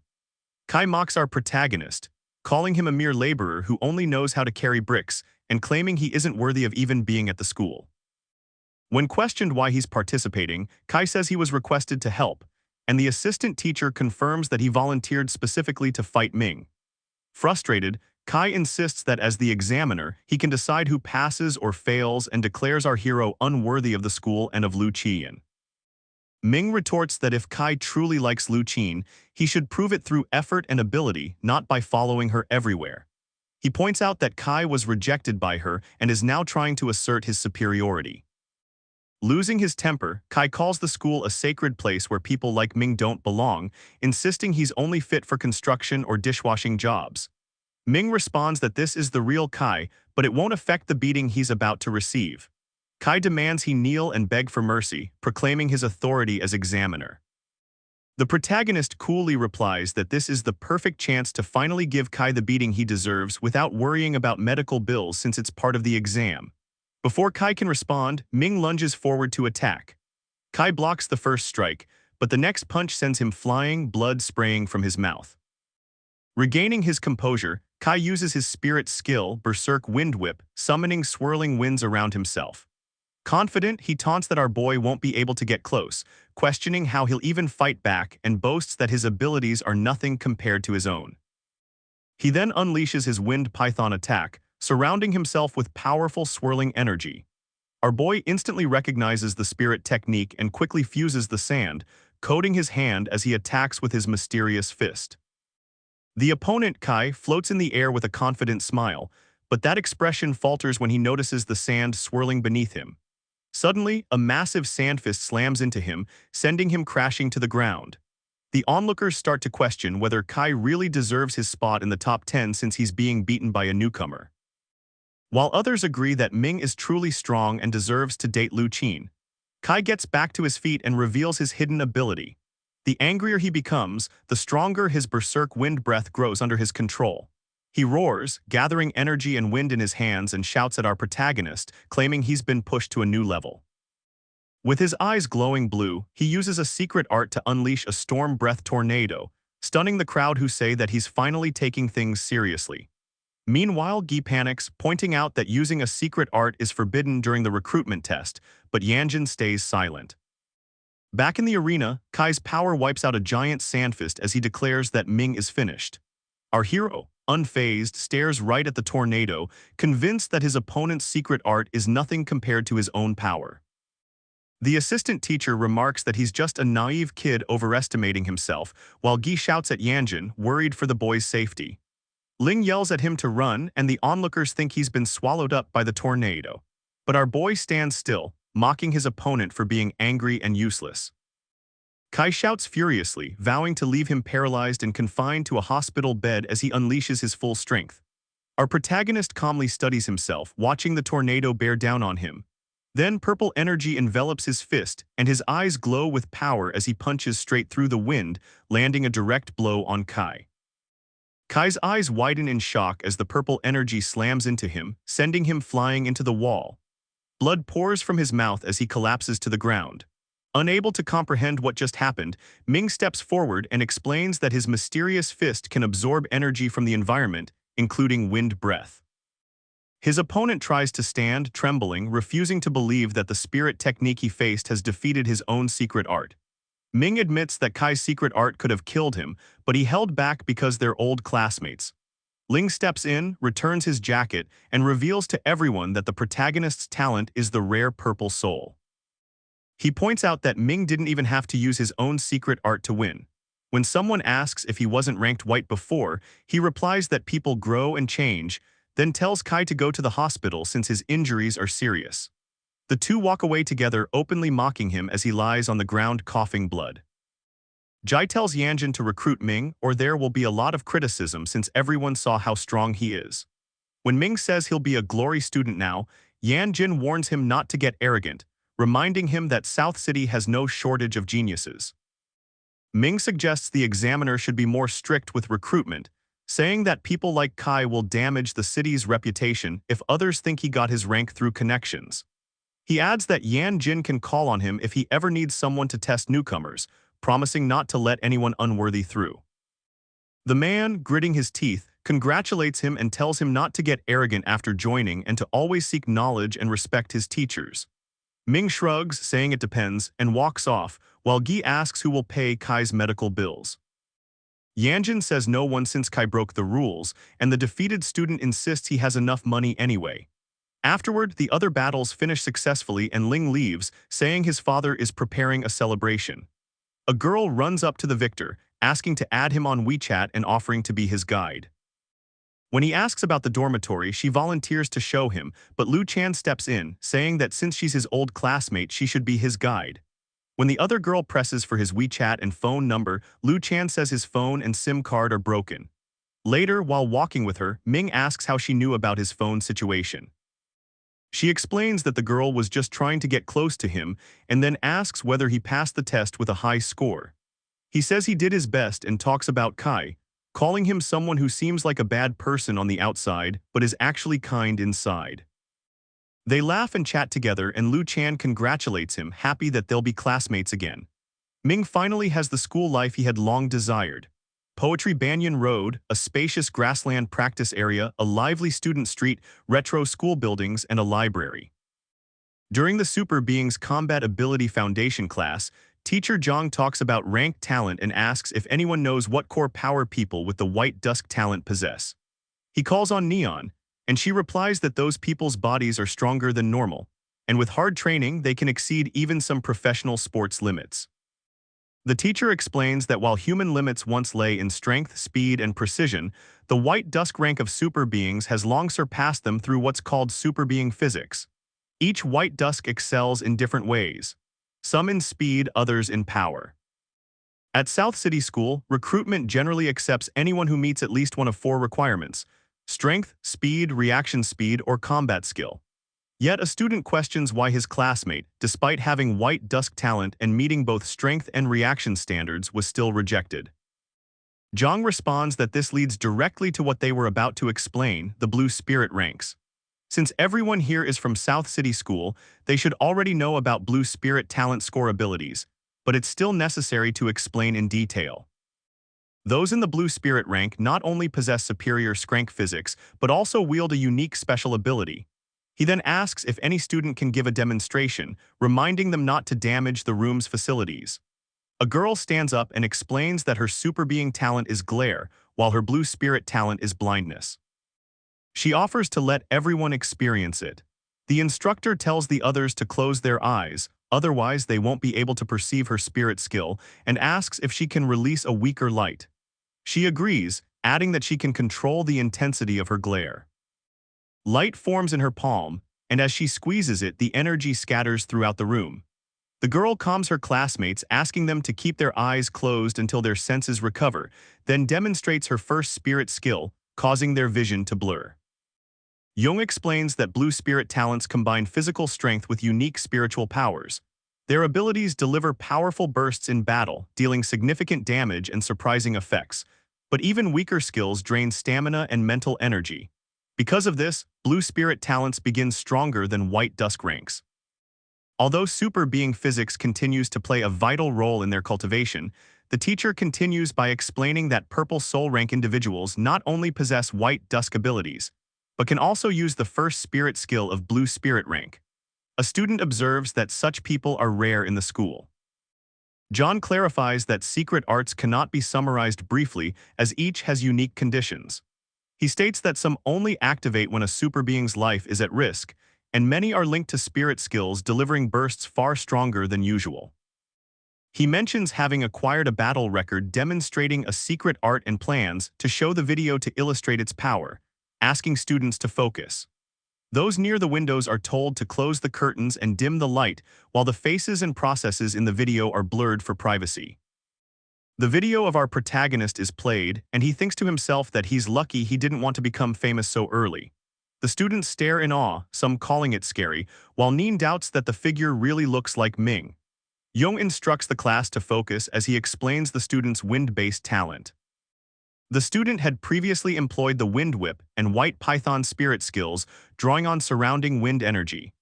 This elemental control forms the basis of the student's secret art, which requires reaching a certain level of proficiency to be fully effective. Listening to this, our boy thinks that since his fist could disperse those wind pythons, Kai wouldn't be able to unleash the secret art and that he could have one easily.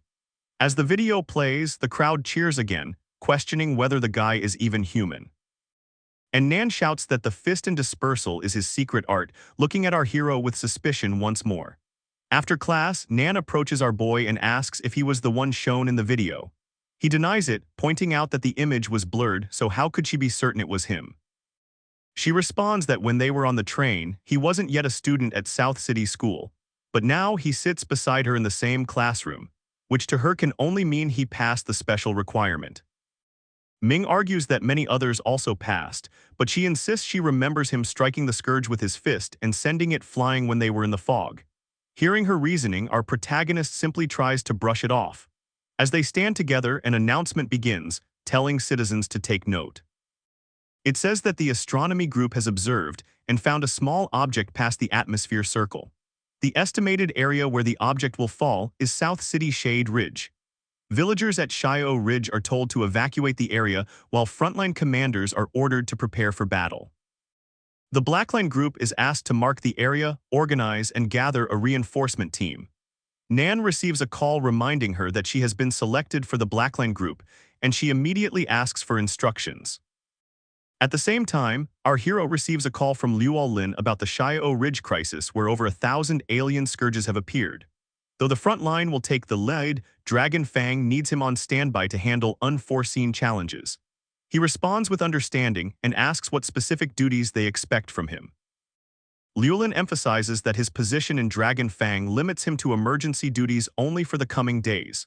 He is ordered to avoid fighting, stay within South City, and refuse any outside requests. At the dormitory building, Ming hears a guy named Zhang Yuan chatting about Blackline members and the benefits they get. When asked about the group, Wang Jie explains that disasters are announced by the astronomy team, which prompts coordinated action from officials and school governance. For disasters ranked 5 or above, the 4 groups each dispatch members for battle. Ming remarks that his small city rarely face such crises, but Wang stresses that South City oversees the entire southern region and that South City School acts as the main force, making Black Line membership an honor. Yan, however, scoffs, saying a mere Black Line member has nothing to boast about, as they may never even encounter a scorched shadow, unlike his brother, who serves on the front line. Wang comments that frontline members enjoy luxury with living quarters that come with personal helpers. Yuan confirms this, pointing to a lakeside building reserved for them and recalls seeing South City's famed goddess enter, implying she is also a frontline member. Curious, Ming asks about the goddess, and Wang replies that she is one of the school's 3 celebrated beauties known even beyond South City: Tang Ning, Fing Ling, and Lu Chan. When asked about their exaggerated titles, Wang says that whoever watched their battles gave them those names, believing the titles fit.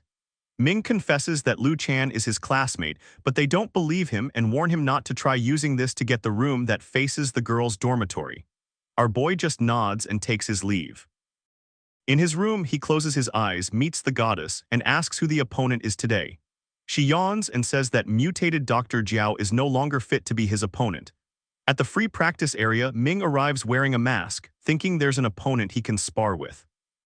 In Area 1, he faces a challenger, but quickly realizes this person is much weaker than even a virtual opponent. So he treats the match as a warm-up to pass the time. Meanwhile, over in Area 3, Fun Ling, the martial saint, is sparring.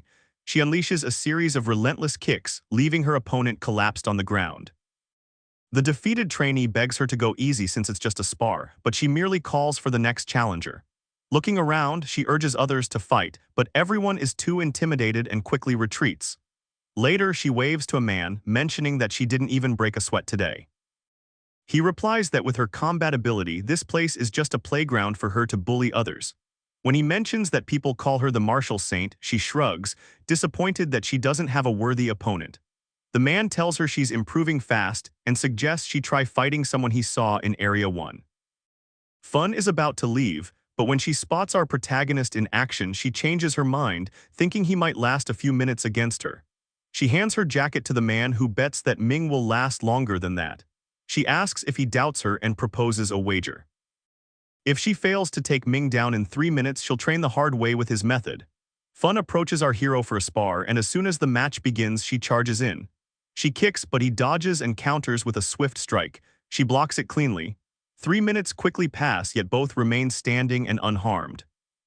They exchange a brief glance, admitting they underestimated each other and agree to try again.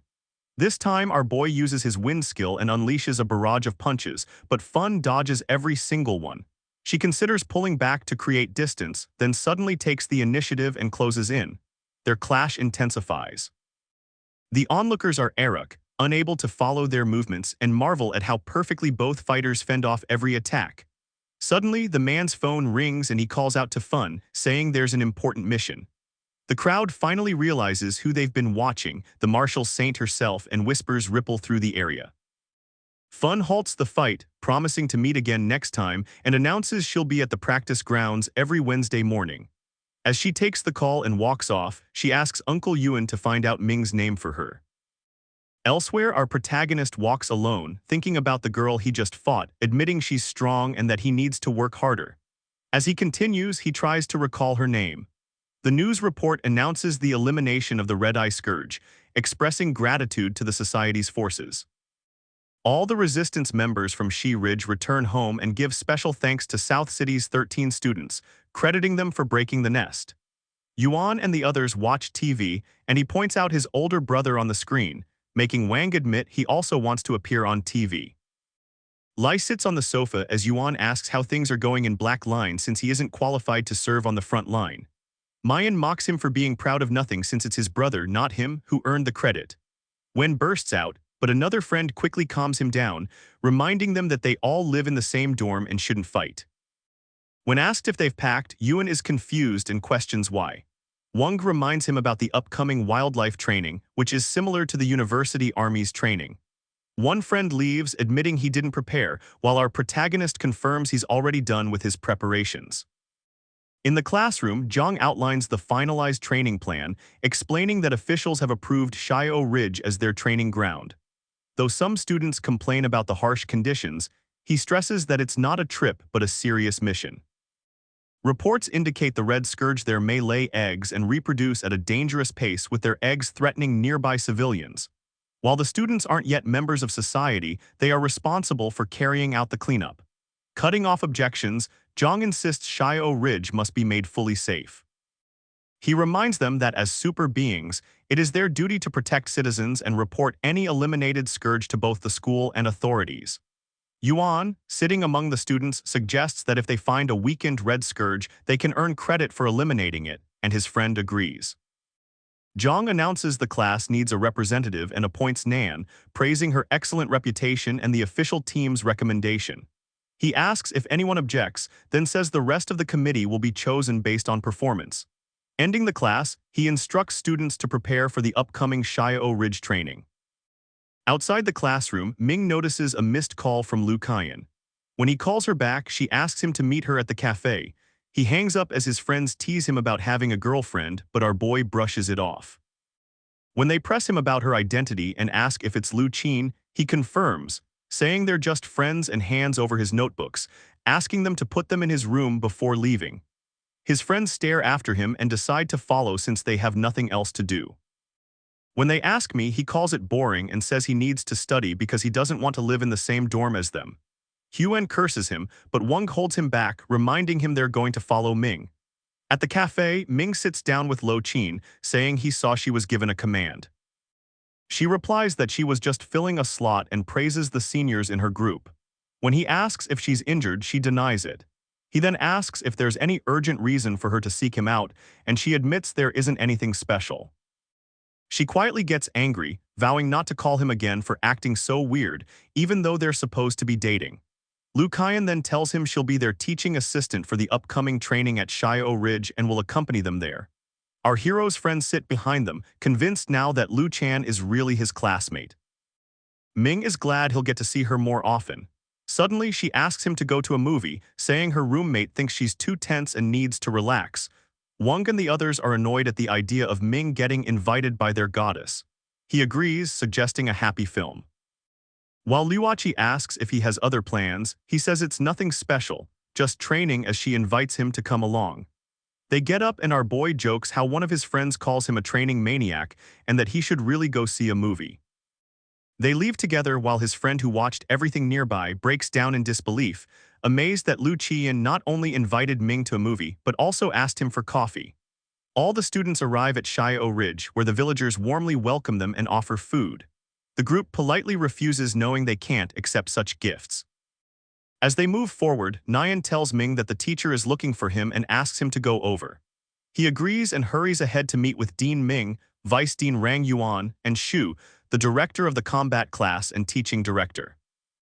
He greets them respectfully, and Dean Meng informs him that someone is waiting for him in the teaching section, asking him to head there. Following the instructions, our protagonist finds Lu Lin and calls out to her. She explains that every year she comes to South City School as a temporary teacher for the new freshmen, joking that holding the holiday instructor title is exhausting. When Ming asks if there are any special instructions for him, she says there aren't. Her main responsibilities are teaching wild combat and wilderness survival skills and ensuring the freshmen's safety. He thanks her, and Lu Lin reminds him that he's well aware of her combat skills. As a Dragon Fang member, he's qualified to act as a freshman instructor, but since she knows he wants to experience university life, she promises not to reveal his identity. Before he can leave, Liuan admits her workload is heavy and she hasn't had time to explain everything. Our hero asks what she means, and she says that although Dragon Fang members usually act independently, she needs to clarify his authority.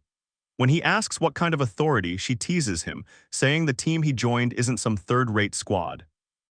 Lalen explains that many talented people want to get into Dragon Fang and most don't even know where to apply. She reveals that he's been given B-rank authority within his designated instruction area. School officials, reserve members, and even frontline members must follow his orders and arrangements. In fact, if his directives concern his area, even frontline members must give them priority. When our boy asks what an instruction area is, Lu Lin clarifies it's wherever he's currently on a mission. Right now, Shio Ridge falls under his command. When he says he isn't on a mission, she tells him that she's assigning him one at this very moment. She explains there are two missions. The first is ensuring the student's safety, which is a top priority for the higher-ups. Since he's a Dragon Fang member, even as a freshman, he's expected to assist the officials. He replies that he would do a good job even if he wasn't a member. Liulin tells him he doesn't need to know the second mission yet. She'll brief him when necessary. Finally, she instructs him to return to his team and reassures him that she'll help keep his Dragon Fang identity secret. Ming agrees, saying he prefers to keep a low profile and thanks her. Meanwhile, some girls complain about the poor quality of their tent, while another grumbles about the weak signal in the area. Jung shouts that camping is a fundamental skill for wild area operations and urges them to take the training seriously. As Lu Qin arrives, people rush toward her taking photos while our protagonist stands near the tent preparing bug-repellent powder. Instructor Juchai tells the students about the beast line, explaining that many wild beasts have sharp senses and will avoid areas where there's a burnt smell. When some students boast they aren't afraid, Jay warns them that beasts who eat dead scourges might mutate or evolve. He's even encountered a mutated bear before. He reminds them that although they're camping together now, during missions they might end up operating alone or with just one teammate. Later, as everyone sits around the fire, a girl asks Lu Lin if she's ever experienced anything truly frightening. She recalls that the scariest time was when the Scourge Emperor attacked. She was just a student then. Lu Lin recalls that from several kilometers away, everyone could see the Scourge looming as tall as the mountain itself. It felt as if the entire peak was moving closer to the city.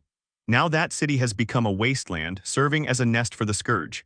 Fortunately, all the citizens were evacuated in time. When a girl asks what rank the Disaster Emperor Beast was, Liulin replies that it was King rank. She explains that in that war, several super being leaders were lost, including the Dean of South City. At that moment, Zhang arrives and instructs the students to get some rest, reminding them that tomorrow they'll help clean up the battlefield. The next morning, the students wake up and are ordered to split into 10 squads based on their classes. Mioen steps forward, announcing she'll lead them in a light warm-up before breakfast. She takes responsibility for their safety, but warns that anyone who can't keep up will have to eat only steam bugs for breakfast. The students whisper among themselves, insisting that as super beings, they couldn't possibly be that weak. Miao adds that the assistant teacher will be at the rear, so anyone who can't keep up will have to fall in with them. Without further warning, she takes off, sprinting ahead. The students rush after her quickly, realizing how fast she is. As she darts through the forest, she crosses the lake with ease. While behind her, students begin to stumble and fall out of the run one by one. After some time, only 4 manage to keep up. Ming, Mayan, Lang Dong, and Nan, who notes that our protagonist hasn't even broken a sweat. As they wait, 5 minutes later, the rest finally arrive exhausted and sweating profusely. Seeing everyone gathered, the teacher insists they continue, though the tired students beg her to wait and give them a little more time to rest. After training, the students return to their spot and are told to rest since breakfast isn't ready yet. Nan comments on how quickly everyone has adapted to such intense morning drills, while Mayan notes that they're among the city's best. Dong adds that most students who make it to South City rank within the top 1 to 3 of their own cities, mentioning his hometown. The others share theirs as well, and Nan realizes that Ming is actually her fellow citimate. Soon after, Dong announces that breakfast is ready and they all head off to eat. After breakfast, Lu Lin reminds everyone of the route they ran earlier that morning. She tells them they'll be following it again, but this time they must search more carefully and push deeper into the area. She warns them not to leave any part unchecked. Scourge eggs could be hidden anywhere. If they spot any sign of the red-eyed scourge, they must not act alone. They should stay in their assigned zones, send a clear signal, and report directly to her or an assistant teacher. Then Dean Rang steps in, noting that their training results will count toward their grades and urges them to give it their all. Spirits lift, and Dong asks Ming and the others to team up. Mayan mentions that downstream of the river lies a place filled with shrubs. He had researched beforehand that red-eye scourges prefer wet, shrubby spots, much like snakes. The others praise his observation, admitting they were too focused on running to think of it and agree to search that area. As the group ventures deeper into the forest, one guy complains about the shrubs. Nan tells everyone to bend down and use their hands, saying it's best not to rely on spirit techniques in the wild. Nan takes the lead, promising to face any danger ahead. Meanwhile, Nan asks our protagonist what he was about to say, and he explains that the instructor mentioned there might still be injured red-eye scourges nearby. If startled, not only could they expose the student's location, but they might also escape. Still, our boy believes the instructors have already scouted the area, which is why they're confident enough to send students here.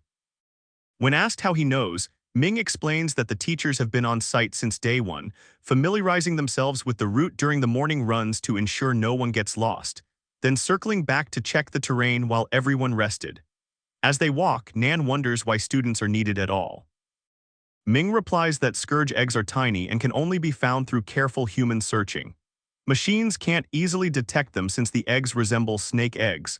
Nyan nods in understanding, but he adds that he hadn't seen the instructors check this exact spot the night before. Suddenly, they spot a scourge, but it bolts away almost instantly. They regroup with the others and find countless eggs scattered nearby. Nan reports that they encountered a scourge that initially tried to attack but suddenly fled. When someone suggests chasing it, our hero explains that the creature has probably hidden itself deep in the thick shrubs, making it nearly impossible to track. He advises notifying the instructors so they can coordinate a safe search. Mayan brushes off the warning, saying it's just an injured scourge and nothing serious. The others relax a bit, but Ming insists that the creature is cunning and dangerous, able to vanish anywhere in terrain like this, so they'll need more hands for safety.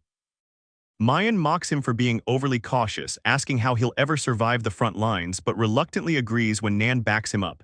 Since Ming is the fastest, he's chosen to send the signal. He does so and soon a teacher arrives.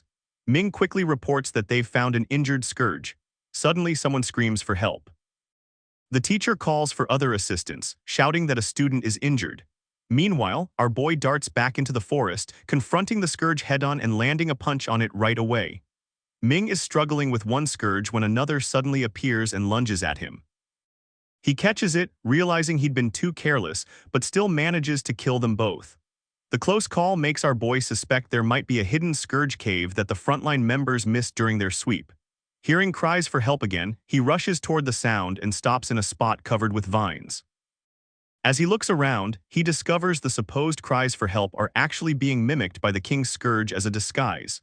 In moments, countless scourges surround him, and our protagonist knows he needs to deal with them quickly. He realizes the others were probably lured here by the same trick. While he's thinking, a scourge bites through the vines, causing him to fall into a large nest below. All around are countless eggs, making him realize the scourges must have hidden here during the earlier cleanup. Soon after, it begins to rain. Up on the cliff, Liuan stands watching as the fog thickens. A woman reports that a student has found a red-eye scourge nest and notes that rain and morning fog are normal in the mountains. Liuan, however, suddenly realizes this fog isn't natural and urgently orders all students to evacuate. Meanwhile, Miao and the others rush to the marked spot where a companion tells them Ming's group is still inside. Worried they might get separated, he suggests waiting, but Miao insists more people are coming and that evacuating the students comes first. Suddenly, a message comes through her walkie-talkie, ordering her to retreat from the bridge. She reports that students are trapped in the shrubs and that there's an injured red scourge nearby. Zhang urges her to go down and help, but she explains that an unknown disaster is approaching Shiao Ridge and they've been ordered to retreat. When asked about this unknown disaster, she explains if it's ranked above 6, they must leave immediately or risk a major tragedy. Liuyan steps forward, determined to go in and rescue them, and instructs the others to evacuate the remaining groups. They agree and withdraw. Afterward, she calls out for Ming. Inside the nest, our hero hears her voice and shouts back in response. Liuan replies that the fog is too thick and she can't see him. While he warns her about the cut vines below, she tells him about the urgent evacuation and explains that the fog might be the same disaster that happened at Shan Industrial Park, which was extremely dangerous. Ming says he's fine and promises to evacuate after saving any other students who might be lured into the nest by the red-eye scourge. Inside the nest, he looks at the king scourge and realizes all the traps and fake human cries were its doing. Confirming it as the leader, he mocks the creature for hiding behind its minions and waiting for him to get exhausted before attacking. Calling it cunning, Ming charges straight at the monster, leaps high and lands a powerful punch, slamming it down onto the eggs and shattering them all. The monster roars, its eyes glowing red as the other scourges close in around Ming. Unfazed, our boy smirks and tells them they can't stop him. Grabbing a vine, his hand glows green as he punches the ground. Instantly, vines burst from the earth, wrapping tightly around the smaller scourges. As he clenches his fist, the vines constrict even more, their pressure making the enemies roar in fear, so much that even the king's scourge shudders. This time, the king's scourge charges directly, but our protagonist meets it head-on, landing a powerful punch that sends the beast crashing into the wall. The blow is fatal. The leader collapses lifeless as Ming steps forward, his eyes now glowing blue. Using a vine, he climbs out of the nest, certain these eggs won't survive to become the next generation. He understands the true danger. Scourge eggs are part of the A&E's body, and when exposed to rainwater, they transform into disaster fog. All of Shio Ridge is filled with them, ready to unleash a massive rain-born mist. The red-eyed scourges are merely pawns. Their real purpose is to lay eggs and wait for the rain, which will trigger the birth of this terrifying white fog. Finally, Ming emerges from the nest, fully aware that if Shio Ridge is swallowed by the white fog, no one will escape alive. Elsewhere, the students are running frantically, convinced the safety fence is just ahead. One of them insists it should be less than 200 m away, yet they still haven't reached it. Wang urges everyone to keep going, assuring them they're almost there. But as the fog begins to thin, they realize they've been running in the wrong direction. The fog is creating illusions, making them disoriented and trapping them in endless circles. Yuan panics, declaring they're doomed, and remembers his brother's warning about the white fog incident. The others agree, saying it's real. Once inside, it feels like being cut off in another world. One student recalls a terrifying rumor at Shu Industrial Park. When the fog finally cleared, every survivor inside had vanished without a trace. Panic sets in as they cry out, insisting they're too young to die. Meanwhile, at the safety fence, workers insist it's right in front of the students and wonder how they could possibly have gone the wrong way. One worker calls out, urging them to come quickly. A guy suggests going to check, while a girl proposes tying a rope to him so he won't get lost. They agree and tell him to scream or tug the rope if he runs into trouble. The boy steps into the fog, but after walking what feels like 200 m, he doesn't answer their shouts. The group, gripped by fear, yells to pull him back. When they reel in the rope, it comes back empty. The boy has vanished without a trace. Inside the fog, Ming encounters others as Dong wonders why it appeared so suddenly, saying they were nearly lost. When Ming asks why they didn't leave with him, Nan explains he heard a girl scream and thought someone was in danger. Our boy warns them that the red-eye leader can mimic voices. A girl then confesses she did scream earlier after stepping on a floating vine. He explains that the scourge copied her voice, so they need to be careful with any cries for help. Min steps forward, questioning why none of this was in the records and why the frontline members hadn't discovered it. Liuan responds that the front line did have suspicions, but there was never any evidence. Dong suggests contacting their instructors, but finds his phone has no signal. Hearing this, our protagonist pulls out a special communication device, which makes Mayan suspicious since only teachers are supposed to have one. Ignoring him, Ming activates the device and connects to Lu Lin. She tells them that all outside connections are down. He asks about the students and she explains that half have been evacuated, but many are still trapped in the fog. Ming argues she should have escaped while she had the chance, but Lu Lin insists she stayed behind to guide others out, asking him to trust her. She confirms that inside the fog, even official devices can't connect to the outside. As they talk, our hero shares his discovery. The white disaster fog is produced when red-eyed scourge eggs react with rainwater, releasing a gas that mixes with the moisture in the air to create the fog. Liuan reacts with surprise, saying, "This is solid proof and might give them some hope." She adds that the Bug Research Center once lost a giant human-faced centipede, the only creature known to survive the fog. They tried to capture it, but it escaped. It was said that this creature loved scourge eggs, and she guesses it ate a large amount, and after mutating gained the ability to move freely through the fog. Ming asks if the human-faced centipede also eats scourge eggs. Lewin explains that the eggs are poisonous and only centipedes can digest them safely. She adds that according to their last tracking data, the large human-faced centipede was spotted in the sewers, meaning it's probably inside the fog right now. Realizing that finding this creature might be their only way out, our boy nods and Lewin agrees. Soon, Zhang arrives with the rest of the group. Dong, relieved to see their teacher, asks what they should do next.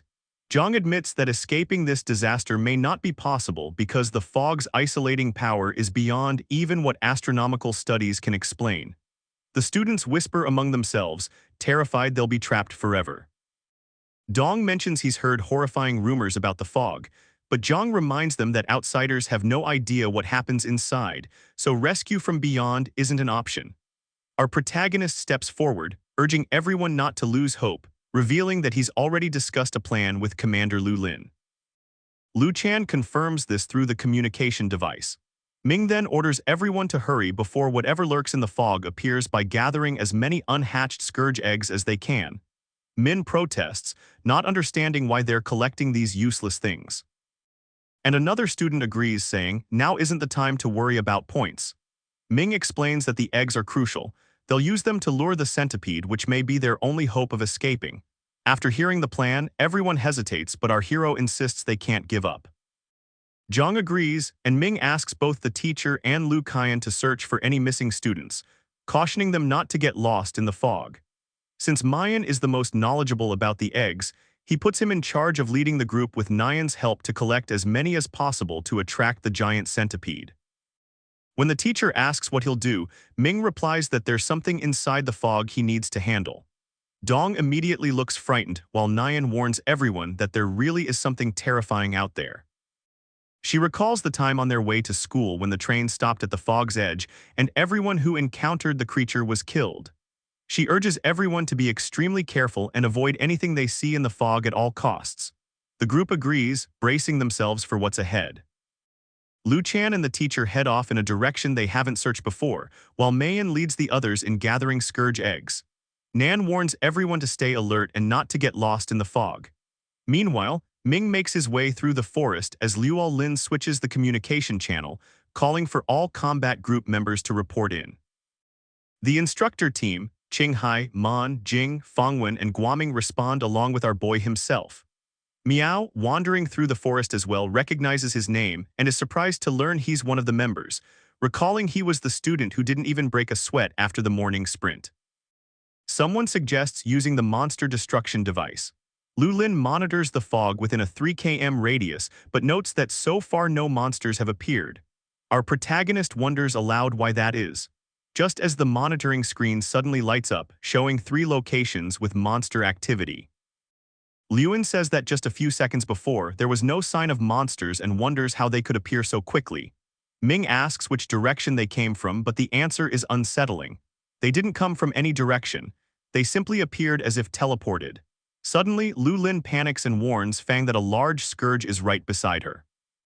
Fang steps back only to find herself face to face with a giant spider-like scourge.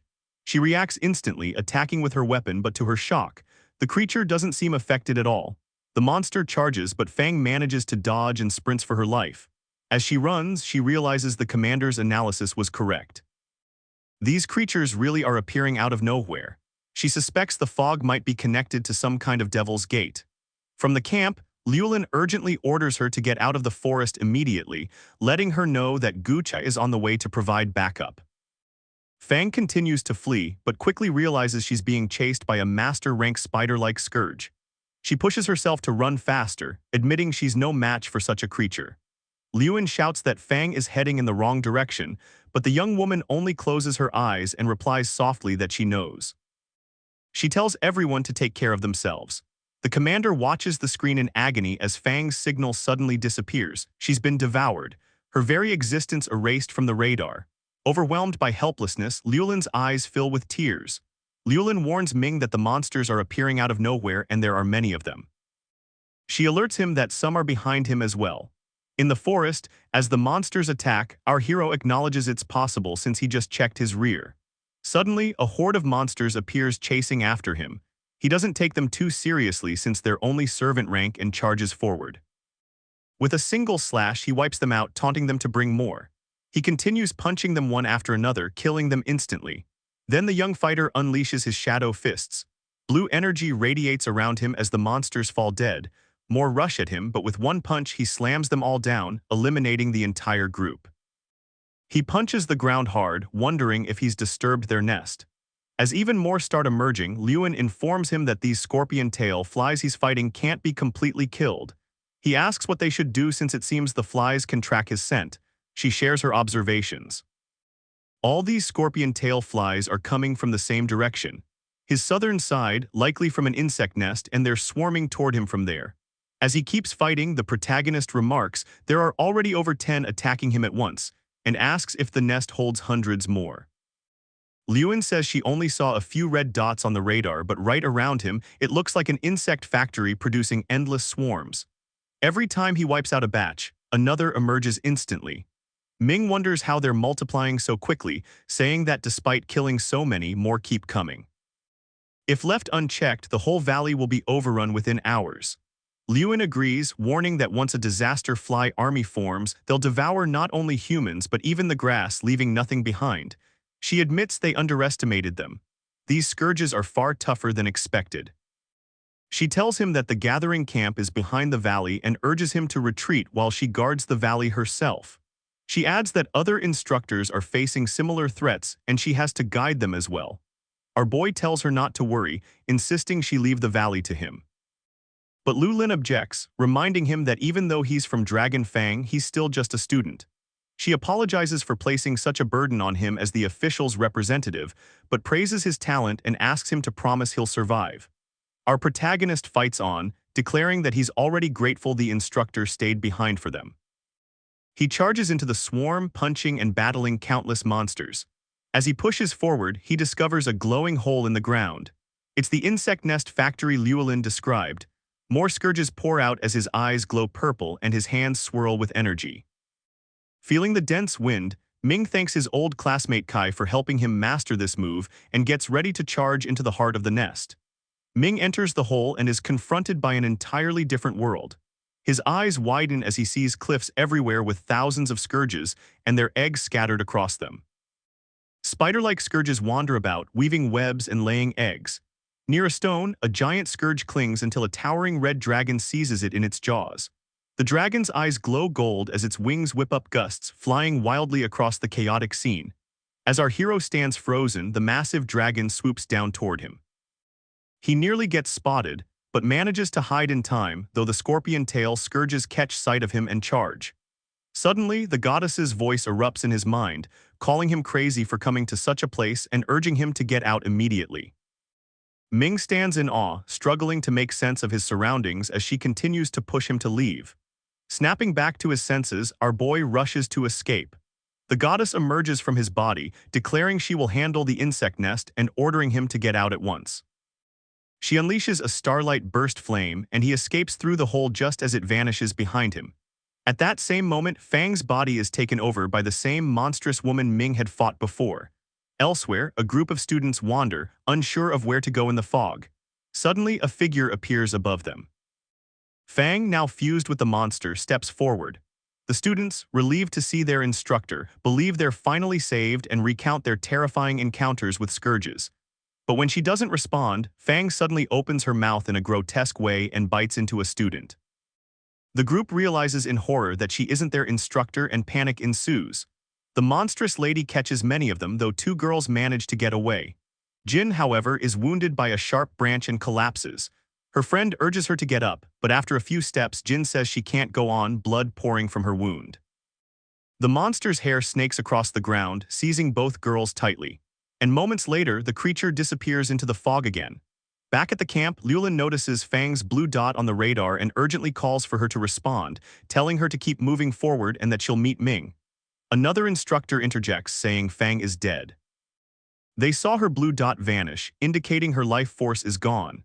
Lalin questions if the device malfunctioned, but insists Fang is their teammate and might still be alive, so they can't abandon her. She adds that device errors are extremely rare, though something feels off.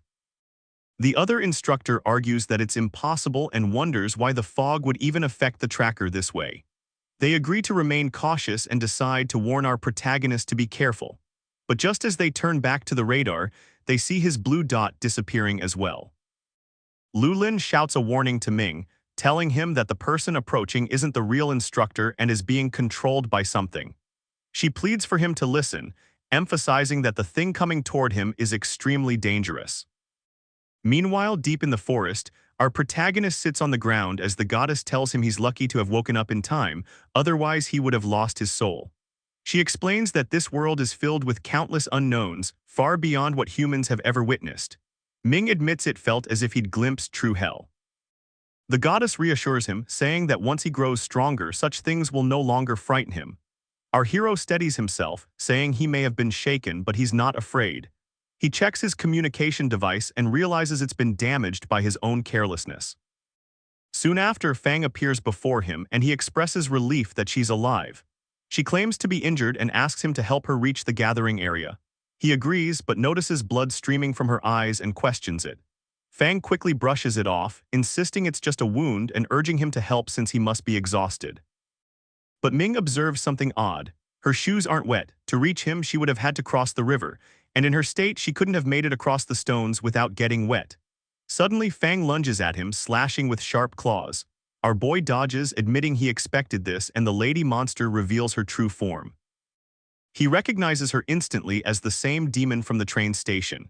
It dawns on him that when she devoured the train attendant, it wasn't just to kill her, but to impersonate her and board the train unnoticed. The real instructor, Fang, is already dead. This monster must have devoured her too and taken her form. He realizes that if not for glimpsing her red eyes, he might have been fooled. The monster sneers that the instructor was delicious, and hearing her mimic Fang's voice fills him with rage. He vows never to forgive her. She charges at him, saying she won't go easy on him this time and that Ming ruined her plans. Now she'll eat him until nothing remains. She attacks relentlessly, her hair slamming the ground while our hero dodges with ease. He notes that her attack style is similar to the demon ghost tree from the instructor's room. Thanks to recent training, he knows he must find an opening in her barrage to counterattack. As another of her attacks fails, Ming realizes he needs a suitable medium for his spirit fist. The demon readies her next attack, mockingly thanking the instructor for making her stronger. With insane power, she slams her hair around, scattering trees and stones, but still fails to touch him. She boasts she'll become even more powerful once she eats him. Ming grabs some sand as he dodges once more, and the monster taunts that his blood vessels must taste delicious. He calculates that to unleash his secret art, he must strike her at least 49 times. Ming realizes that close combat is extremely dangerous and that he would already be dead if not for his luck. In this situation, ordinary sand is useless. He needs a stronger medium to unleash his mysterious fist.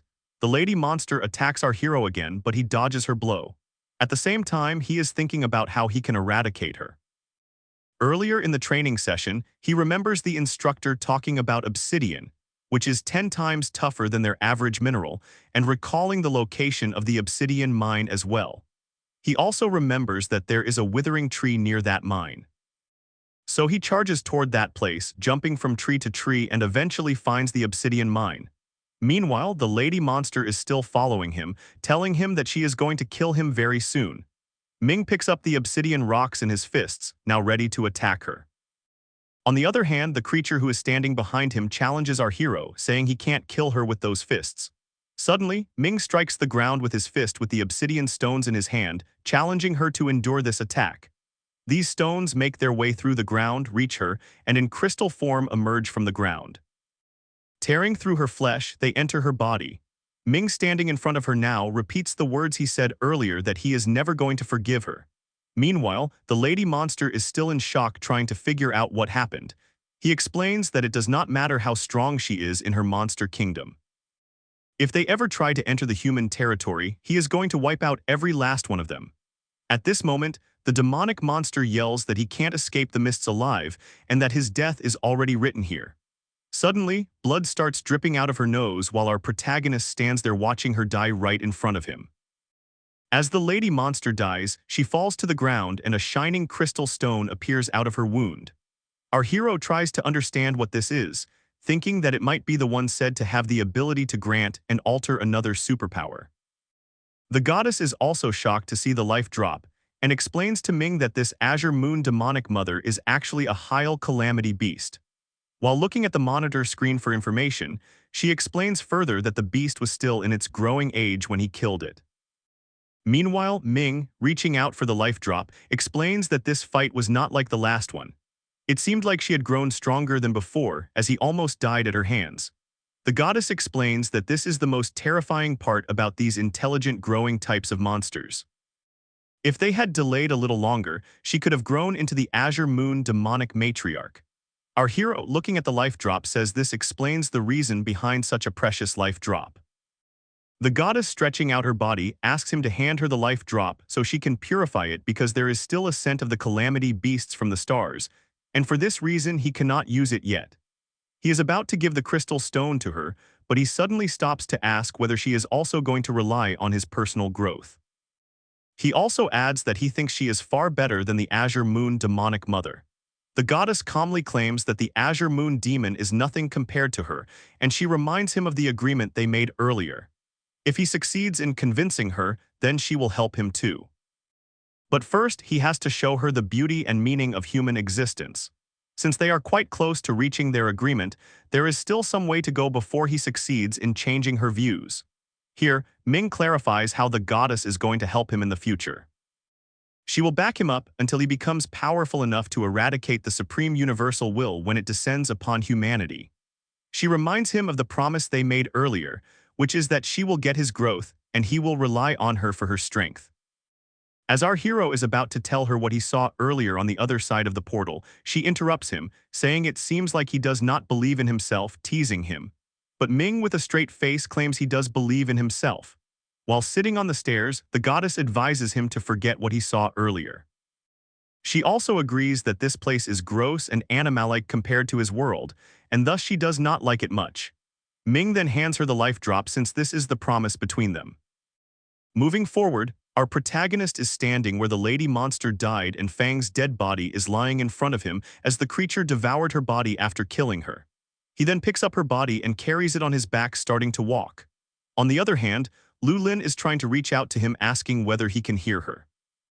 He asks her to give him further orders since he can hear her clearly. She asks him about Fanking, so he answers that he is carrying her to the camping grounds.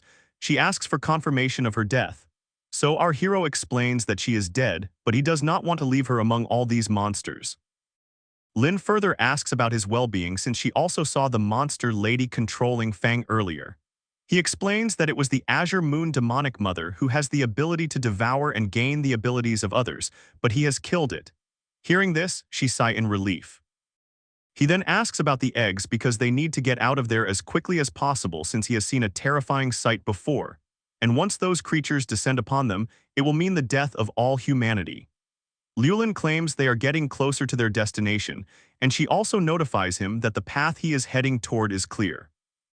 A group of 3 men who seems like some villagers are walking in a line along a grassy path, each carrying a few bags of demon eggs on their backs, and they are visibly exhausted.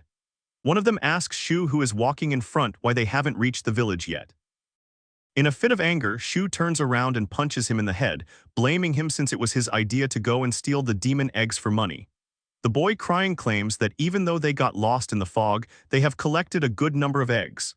Shu adds that if they don't succeed in getting back, they might get into big trouble.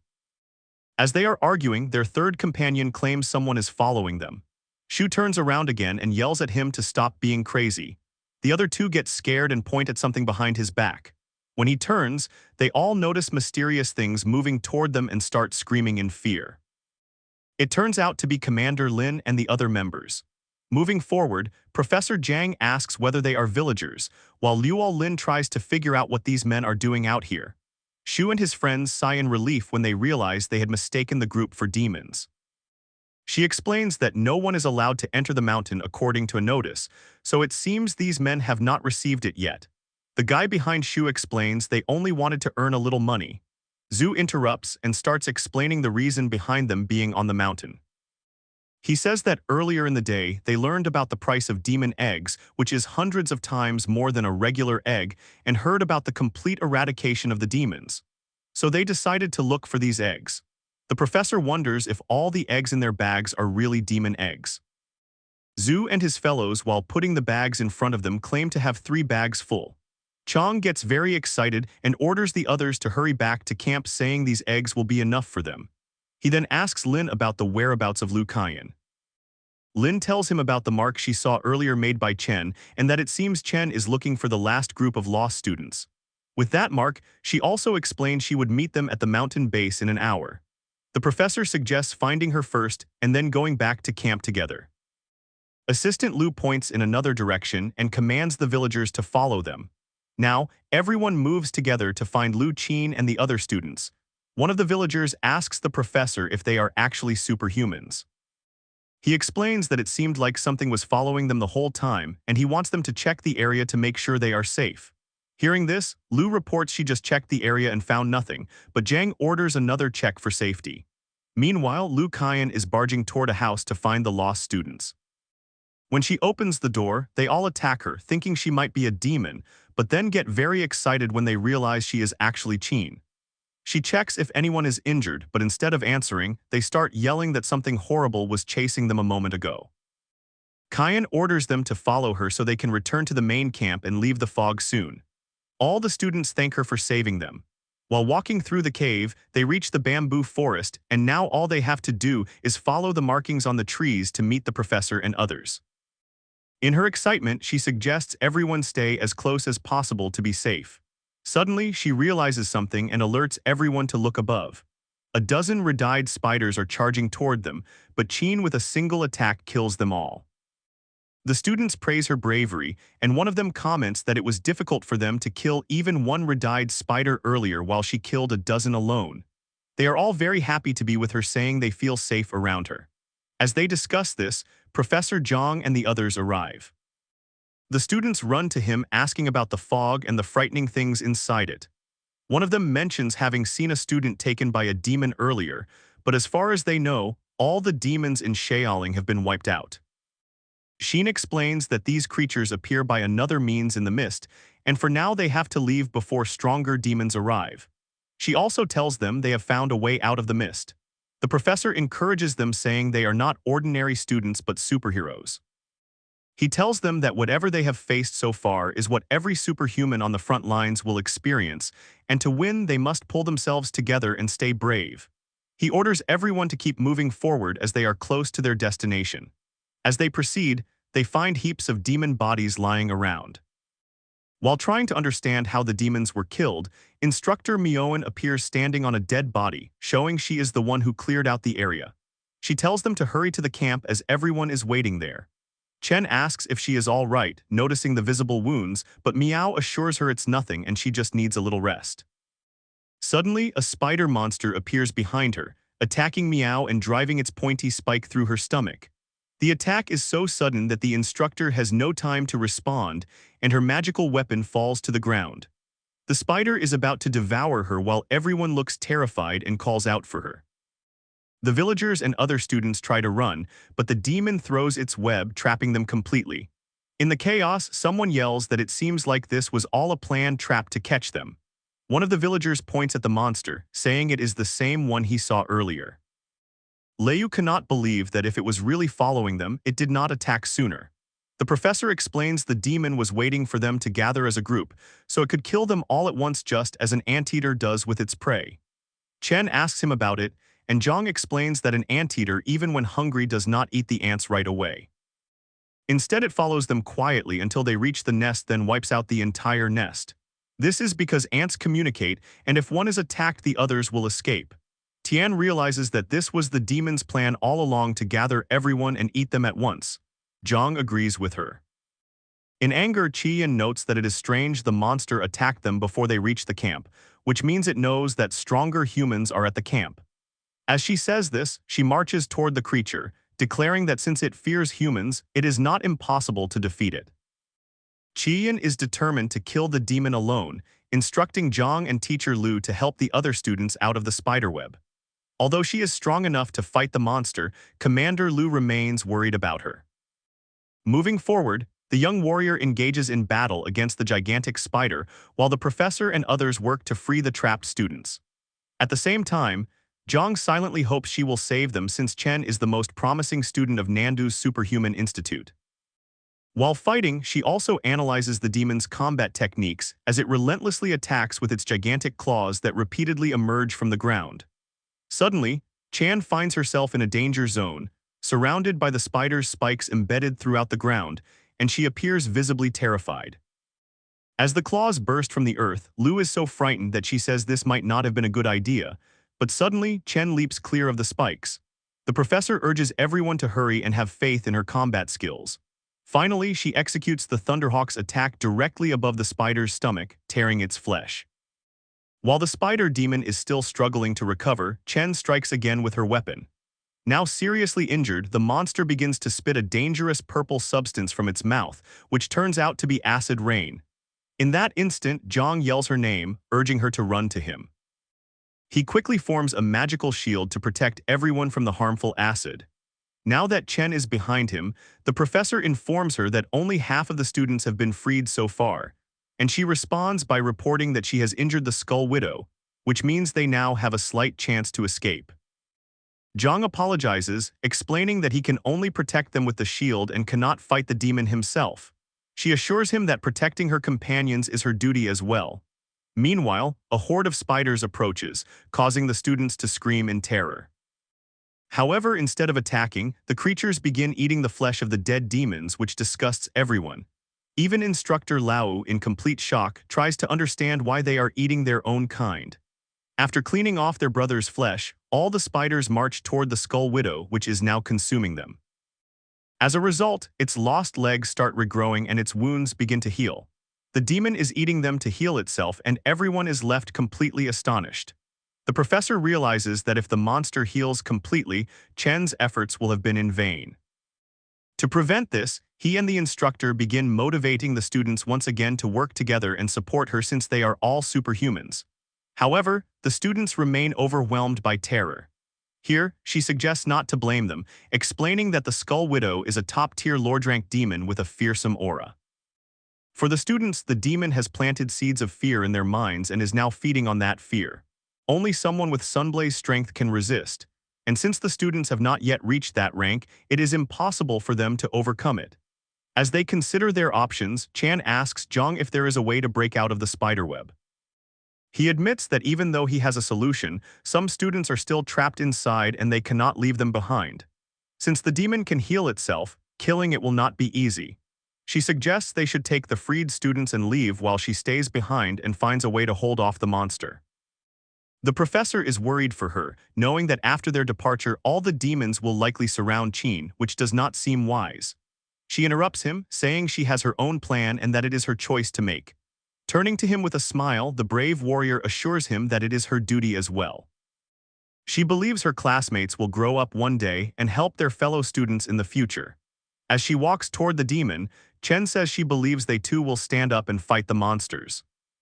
Instructor Lao, while freeing the students, reports that the Skull Widow has devoured most of the spider demons, which means it is not only healing, but its strength is also increasing. Shin begins to float in the air, using her powers to fight against the demon. Meanwhile, Zhang and Lu work together to help the students escape. To everyone's shock, the other students start attacking the spider demons as well, declaring that they are also students of the Superhumans Institute and will not sit and wait for death while fear overtakes their minds. Moving forward, Luo channels the ultimate soul art with all her strength, and everyone watches her with hope. The whole area becomes foggy due to the smoke produced by the earlier attack, and now they can't see the Skull Widow. She has landed on the ground and is waiting for the smoke to disperse. Suddenly, the Skull Widow attacks, trapping her in its web, which she soon realizes is actually an illusion. The demonic spider repeatedly calls the humans ants. While trying to free herself, Chen yells that they are not ants. In response, the demon sneers that in front of demons, all humans are the universe's pests and that they feed on pests like them. On the other side, Zhang has opened a way out and everyone is walking through it one by one, visibly excited. However, both he and Lu remain deeply worried about Qin as they realize the demon has taken control of her mind. They call out, warning her to watch out for the monster approaching again. Meanwhile, all the students have crossed to the other side with only them being left behind. Lu reports that the web is recovering, meaning they have to hurry, and she suggests that the professor leave as soon as possible because the students still need his guidance.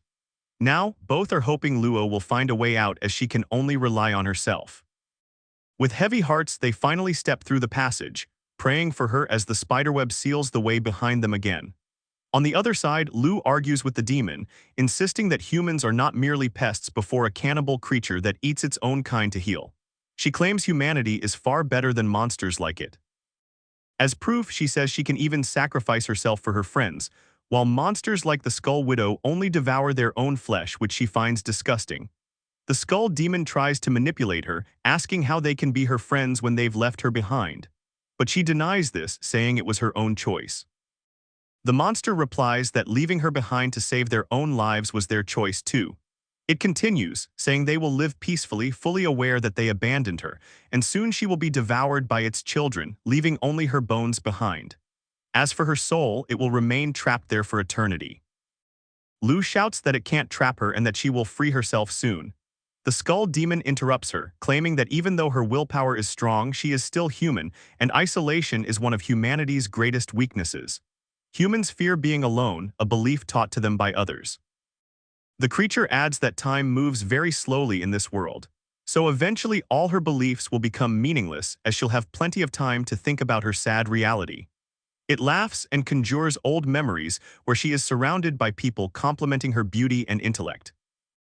The monster keeps tormenting her, saying that everyone she knows pretends to treat her well. But in truth, they keep their distance because they don't like her and think she is deceitful and dishonest. Lua remembers how everyone calls her perfect, while secretly she wraps bandages all over her body as it reminds her of the people who once mattered to her. The Skull Widow encourages her to think as much as she wants since time passes very slowly here. Meanwhile, on Zhang's side, our protagonist arrives and begins trying to break through the web as soon as he learns what has happened to Qin. The professor tries to stop him, and everyone is shocked to realize that the one who appeared is Ming Hai. Jung warns him not to go, reminding him that the demon is Lord rank, and he hasn't even reached Sunblaze rank. Fighting it would be suicidal as the Skull Widow can paralyze him with fear. But our hero yells that such fear is nothing compared to the terror of losing someone precious. With that, Ming dashes toward the place where the monster and Luo Qin are fighting. He then tears off the spiderweb with his bare hands and walks through the passage while Assistant Lu and the professor are still trying to stop him. At that moment, Lu tries to contact Commander Luo to report their condition. Professor Zhang explains that Instructor Ma Lan was killed by the Skull Widow earlier in the day while Lu managed to secure her communicator. As he is about to explain further, Liuan interrupts saying she is already aware of their situation and has sent a member of Dragon Tooth to help who will arrive soon. Just to clarify, they ask whether she means that organization whose members are even stronger than their instructors. Lu reports that they haven't seen any Dragon Tooth commander except for the student Ming who ran past them earlier. Both suddenly stop in shock, beginning to wonder if Ming might actually be the Dragon Tooth commander. But they find it hard to believe that a newcomer could belong to such a renowned force. They can't seem to accept that he might be part of the special forces. Liuan then orders Professor Zhang to take all the students safely back to the campsite. Meanwhile, Ming stands some distance away, calling out Chen's name. As he runs toward her, demon spiders rush to attack, but he counters with full force, shouting that they should all go to hell. After killing them, our hero charges the Skull Widow, declaring that he'll tear it apart if anything happens to Lu Qin. He punches the demon with the violent fist of anger, knocking the monster onto its back. When it tries to escape, Ming unleashes the star-marked galactic fists, an enormous barrage of blows pounding the creature as he repeats his furious threat that they should all go to hell. The Skull Widow, now on the verge of death, lies crushed beneath the impact as Ming approaches. The remaining spider demons crawl toward their queen in an attempt to heal her, but he crushes them under his feet before delivering the final strike. Another devastating star-marked galactic fist. As his fists slam into the ground, the monster is driven deep into the earth and dies. At that moment, Luo regains consciousness, about to collapse, but Ming catches her in time. He tries to rouse her while she remains lost in a daze, feeling as if she's falling from a great height but caught by someone she cannot recognize. Carrying her on his back, our protagonist heads toward the camp. There, Instructor Guchai comes running to meet them, reporting that all the students have returned safely. He's also impressed that Ming killed the monster himself, remarking that otherwise, the creature would have suffered a brutal death anyway. Ming, looking at Qin, explains that she had already mortally wounded the demon. He merely finished what she started. For now though, her soul is damaged and her condition doesn't look promising. Instructor Ju examines her and says there's a chance she could remain in a vegetative state for the rest of her life. But Ming insists he heard her muttering before collapsing and believes in her recovery. Gui then suggests returning to camp and while walking asks whether the commander has informed him about his second mission. Ming replies that she already briefed him when they entered the mountain range. Shu asks if anyone witnessed him fighting the Skull Widow. Ming answers that the others only saw him enter the area, not the battle itself, and wonders if that's a problem. The instructor admits that when Lu Lin first recommended Ming for their team, he was uncertain, but now he's glad to have him among them. Our hero looks puzzled by Ju's words, so the man introduces himself as Instructor Ju Kai, squad leader of Dragon Tooth's Southern Division. Hearing this, Ming is stunned. Ju goes on to explain that as members of Dragon Tooth, they must keep their identities secret, using Ming as an example, a student of Nandu by day, a Dragon Tooth operative by night. The squad leader also asks for forgiveness since killing the Skull Widow was originally his task, but he let Ming handle it because he didn't want to deplete his own strength. He asks whether Ming holds a grudge, but the young warrior stays silent.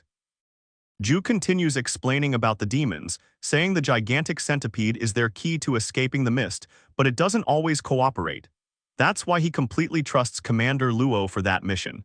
The instructor praises Ming, saying he's conserving his power for the greater risks ahead. As for the centipede, it has already undergone 2 stages of mutation. First in the sewers of Lanyang and the second time in the midst of Shishin, which means its level is now close to Lord rank, making it a calamity beast. Ming agrees that the dangers ahead will be far greater and affirms his trust in both Commander Luo and Ju's leadership. Squad leader Ju, smiling, thanks him for his understanding. While walking, our hero inquires about their next mission. Squad leader Ju explains that for the moment his main priority is to keep secret the fact that Ming is a member of Dragon Tooth. He asks why and Jay reveals that they have received information suggesting that some members of Heavenly Sovereignty are hiding within the Nandu Institute. This revelation leaves him in shock. Jay further explains that it is Dragon Tooth's main duty to eradicate the malignant Heavenly Sovereignty, which is also the main reason they accepted Ming. Dr. Jiao, whom our boy met earlier in Liang, is an ordinary member of Heavenly Sovereignty. But he tried to use his work to gain faith and genuine recognition within their ranks. The young man can hardly believe that setting free a dangerous calamity, which in turn brought danger to the city and humanity, is considered work required to enter the faith. Hearing this, Instructor Ju replies that they actually take pride in doing such things, and since Ming has met Jiao Shua, he must know about his madness. He recalls his interaction with Jiao, who claimed that all of it was merely an experiment. Our protagonist wonders if there are more spies like him within the Institute. But instead of answering, Ju asks his thoughts on the mist calamity. Thinking it over, Ming answers that it does not seem like a man-made disaster. Rather, it appears to be a natural catastrophe. Moreover, if their trainees had mishandled things, the calamity could have turned into a massive disaster in the very heart of the superhuman's home. Above all, Heavenly Sovereignty cannot truly defeat the strongest superhumans. Ju adds that if those superhumans are suppressed during their growth period, then in 10 years there will not be enough trained defenders left to face future threats. It is Nandu Institute's mission to send a large group of superhumans into society every year. Students like our hero and Qin are the true pillars of humanity's future, and their deaths in the mist calamity would have been a victory for their enemies. He apologizes for having misunderstood them. The squad leader continues, explaining that this is a battle between humanity and demons. The core reason for the conflict is that humans possess survival instincts while their enemies have killing instincts. And in war, these creatures are as intelligent as humans, making the fight difficult. As they climb the mountain towards the camp, Ming promises that he will definitely uncover who has been manipulating the mist calamity all this time. Jay warns that the enemy's agent could be anyone, a teacher or even a fellow student.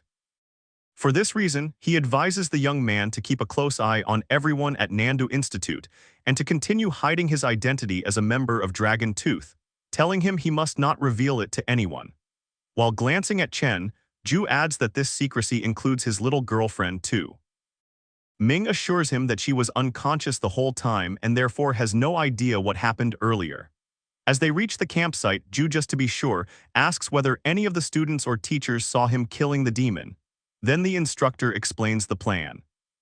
He will take credit for killing the Skull Widow and saving Liuachi as per the organization's plan, and our protagonist will be compensated with an even greater reward. He gets excited, hoping the reward is cash. Now, Assistant Liu and the others are waving at them. And as Ju waves back, he laughs and assures the boy that money is just a part of the reward. Everyone is worried about Chen and crowds around asking if he was the one who saved her. Assistant Liu holds out her hands to help support the unconscious Luo, while Ming explains that he only managed to hold off the demon for a while, and then Instructor Ju came and killed the Skull Widow. Professor Jiang appears skeptical, as he saw the young man rushing in to save her earlier. So Ming clarifies that he was just acting impulsively out of concern but stops himself before revealing their relationship.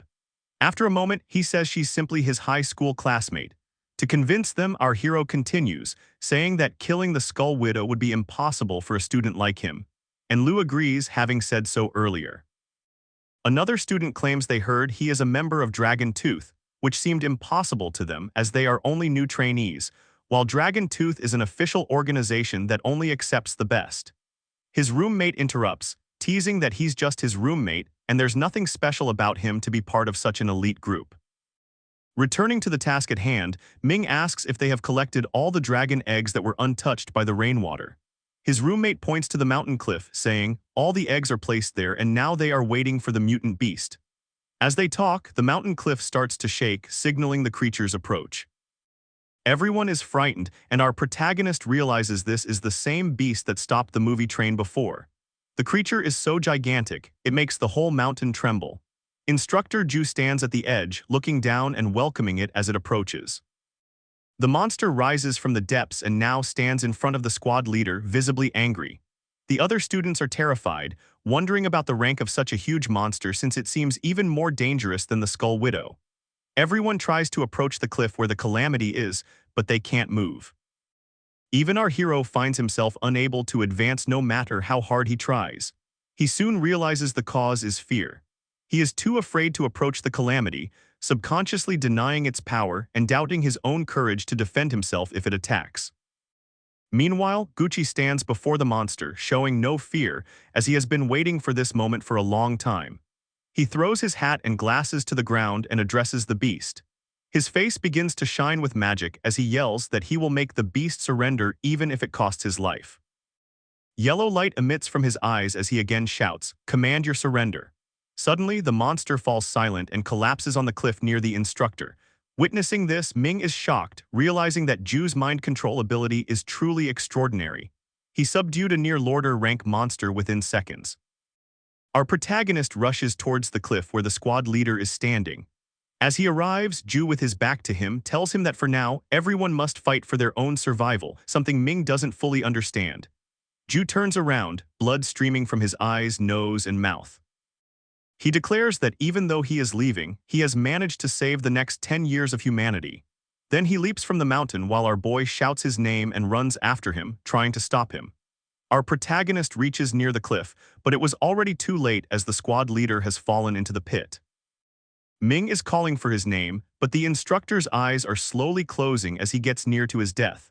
While lying on his stomach on the edge of the cliff, our hero starts crying since he couldn't save his squad leader. On the other hand, the calamity beast has woken up, and it seems like it is trying to comfort him. While petting the creature, our boy asks himself whether this is the path of survival Gui chose for them. He remembers on the way here, his leader told him a lot of things, but he didn't realize it earlier. While apologizing to him, Ming starts crying more than before. Moving forward, Commander Lin comes from behind and puts her hand on his shoulder. In visible anger, he swears he will definitely find the person behind all this. Lin hugs him and says they all believe in him. Now both are crying over Ju's death while hugging each other.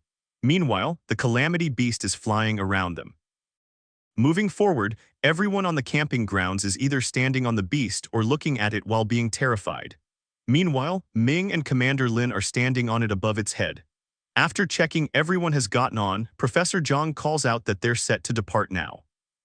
While getting near to its face, our protagonist orders the calamity to get them out of the fog. And all of a sudden, it starts crawling as fast as it can. On the other side by the foothills, the army and other superhumans are waiting for them, trying to contact the CP so they can get inside information about them. One of them also orders everyone to stay alert so no one enters the fog. Anyhow, as they see the calamity, their commander orders them to stay alert. When it stops near them, Lin introduces herself as Commander Lu Lin. And as for this giant creature, it is under their control. Assistant Liu is waving at other superhuman companions who are very excited to see them alive and out of the fog. Even Chief Ping, Nandu's chief of security, is also happy to see them alive. Now, everyone is getting off the calamity while Lin salutes her chief and reports she has successfully brought back all 346 students. So the chief inquires about the instructors. Hearing this, she gets a little sad, but keeps on reporting that Qing Hai, Jing, and Gin are alive and safe. But Fanking, Miaowen, and Gui sacrificed their lives for the sake of this mission. The chief and other superhumans salute back to her for their bravery. Ming, who is the vice chairman, assures them the Nandu Institute will never forget those who sacrificed themselves for the betterment of the country. After a while, on the institute grounds, they are holding the funerals of the heroes. So everyone is there wearing black clothes. Meanwhile, on the stage, 3 people are standing holding the photos of the instructors who died, while the speaker is addressing that these are the heroes who saved Nandu. So they deserve to be in everyone's memories forever. Now the persons holding the photos start walking, which is a ritual to send them off while the speaker asks everyone to give huge respect to them. After completing it, the speaker is going to list out the students who made great contributions during their time within the fog. He then addresses the first one, who is the first-class honors student, but his name is anonymous, and appreciates him for all his accomplishments. All the students are trying to figure out who this student is who got mentioned even above the instructors. Meanwhile, our hero, who is that anonymous student, is just standing there without any visible reaction on his face. Now all the students are talking about the Dragon Tooth member who is present with them, so they think the anonymous student must be that person. Everyone is shocked by the fact that the student is not coming forward to take credit after doing such a big thing, as others think they would have bragged about it to everyone if they were in his place. Then the speaker calls out another name, Lu Qin, a second-class honor combat. One of her classmates congratulates her and appreciates her for being the pride of their class. Students are talking about Lu Qin now that she stepped up to fight against the Lord-ranked Calamity Beast to save others. All the boys are falling over her bravery and beauty, but like usual, Chen doesn't seem to like it. The speaker then calls out the third name, which is Teaching Assistant Lu Shu, a third-class rescue honors, and then calls out the new students who are Li Jin, Ming Hai, and Fang Nan Rang, appreciating them for their supportive efforts. The speaker further explains that it seems like they all have gotten the idea of the horrors and cruelty of these monsters and the outside world. Moreover, whatever they faced in that fog is what every superhuman faces every day. They fight with all the creatures outside to protect humanity and make a safe place where people can survive and live. It is thanks to their sacrifices that others are able to enjoy all the happy moments of their lives. The speaker continues saying they expect every student standing in the crowd to do the same. He assures them an extraordinary future is waiting ahead and that the future is like a shining ray between all these disasters. As he ends the speech, everyone starts clapping. After some time, Chen enters her apartment with a bouquet she probably got at the ceremony. She takes off her shoes and enters, but upon checking her phone realizes Ming has called her 6 times. She calls him back and our hero picks up immediately. While blushing, she calls his name and on the other side he is blushing too. He tells her he is standing downstairs at her apartment and asks for permission to come up to meet her. She agrees immediately. Moving forward, Ming is standing near her door and then knocks. Within a few seconds, Lu Chan opens it and her apartment is full of the fragrance of the flowers she brought earlier. As she opens the door, smiling at him, our protagonist gets very shy and starts clarifying that he was just meaning to check on her. While pointing at the sofa and asking him to take a seat, Chen explains she is feeling better now. Then she goes to the fridge, brings a cup of water and offers it to our boy. As she sits on the sofa, she curiously asks whether he is that anonymous student everyone is talking about. As he drinks water, our protagonist denies it completely. She continues saying that what she heard is that a lot of people saw him rushing into the spider nest, and in answer he replies that at that time he wasn't thinking straight. And as for the beast, he got nearly killed by it. But thanks to Instructor Zhu, he got there in time and saved him. But it seems like Qian is not convinced by his answer and says if she remembers correctly, then he is the one who saved her from the depth of the abyss. Yet our hero again denies it, saying her mind was under the control of the calamity beast. So she must have been seeing things at that time. In fact, he is just a trainee student who had a tough time even getting into Nando's special institution. So he is not capable of killing such a gigantic beast. All of a sudden, she moves toward him and kisses his cheek, saying she doesn't care about anything except the fact that he put his life in danger to save her, and she thanks him for that. After the kiss, both of them get super embarrassed, and Chen starts clarifying that she just wanted to thank him for saving her, nothing else. Meanwhile, on the training grounds, a girl is waiting for Ming with whom she made a bet, but like every other Wednesday, he has not shown up this Wednesday either. So the girl is getting very angry at him. The man standing with her teases her, saying this is the first time she's ever been stood up by someone. In anger, she says she hates those who don't keep their promises and that they still have to decide a winner between them. That man, while thinking, says it seems like today is the freshman awards ceremony. And last week when these students went to Shaoling for training, they faced some strange difficulties there. The girl asks him out of curiosity if he knows any further information, and in response, he says no one knows exactly what happened, but he was just wondering if that student might be one of those freshmen, and that this only explains the reason behind his disappearance for the last 2 weeks. Hearing this, the girl answers that it is completely impossible because that boy is too weak to be a part of this institution, and even if he really is, then she will do the seaweed dance at the center of the training grounds. The man laughs, saying she will lose the bet because that boy is definitely going to be one of those freshmen.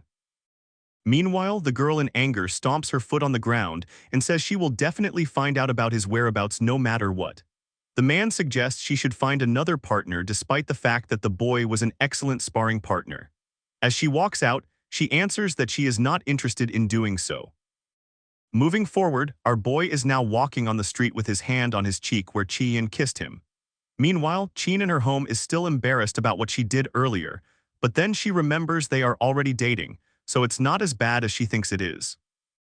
But on the other hand, he asks himself to stop thinking about her since he is mistaken that she has a boyfriend already, and it was just her way of thanking him.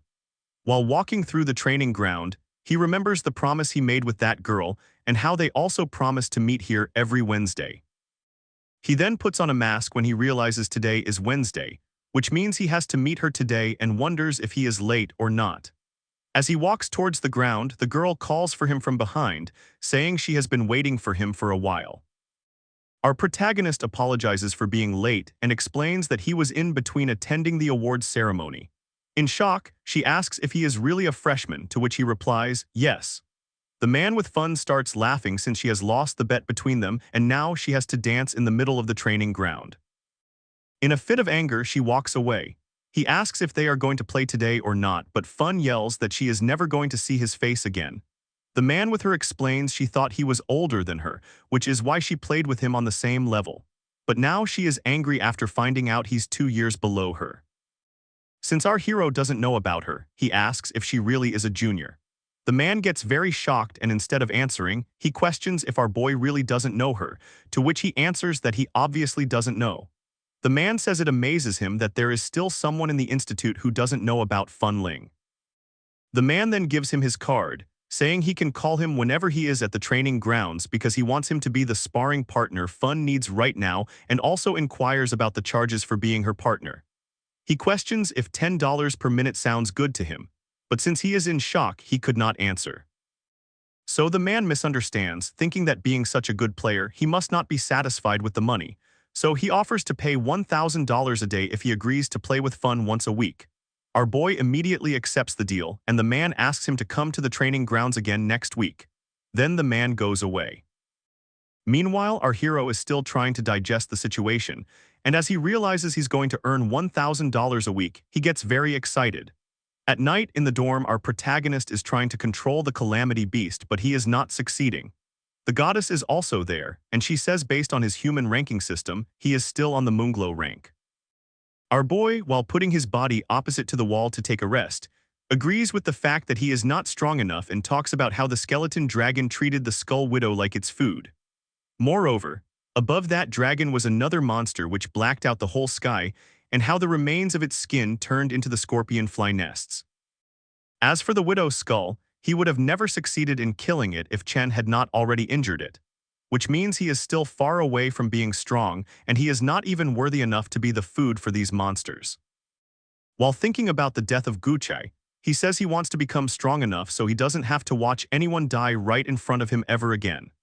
The goddess explains that even though he is getting stronger day by day through training, there is still a limit after which a human's body can't grow. So right now he needs the help of a supplement if he wants to break through that limit. He inquires about those supplements. So the goddess further explains she has been studying human technology, and what she found out is that humans are smart as they invent things out of all the creatures they kill, and out of them life drop is the most powerful weapon humans have ever invented, which turns ordinary humans into superhumans, and because of it they gain supernatural powers. While giving him the life drop he got earlier, she further explains low-quality life drops will not be meaningful to him. As he takes the life drop, Ming asks if she has purified it. And in reply she says yes and explains, this is a violet soul-grade life drop. And after purification, it has the ability to grant someone the supernatural power of disguise, which seems quite versatile to our hero, but doesn't seem quite suitable for someone like him who is going to be on the front lines.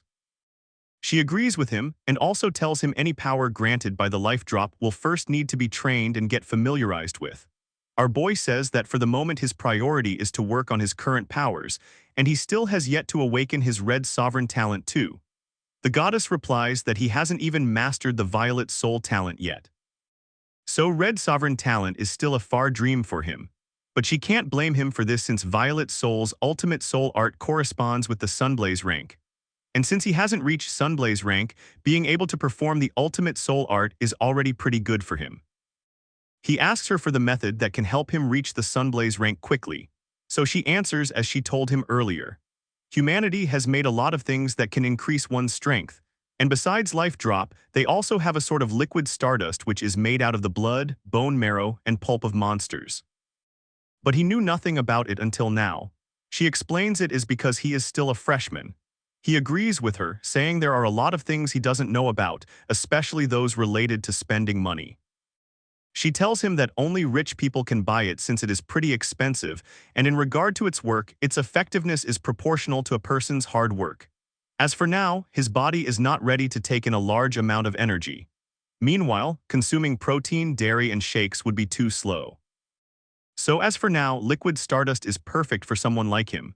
Our boy gets very excited and says he is going to buy it and will soon reach Sunblaze rank. She suggests he should sell the violet soul drop. Moving forward, our hero is sitting on his bed when he receives the call from Ping Lingi. Our protagonist picks up Ping's call, saying he was just thinking about him because he wants to know the best place to sell valuable items.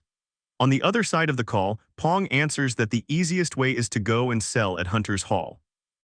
While getting out of the car, he further advises him to make sure he gives the item to the female hunter there as she will help him sell it.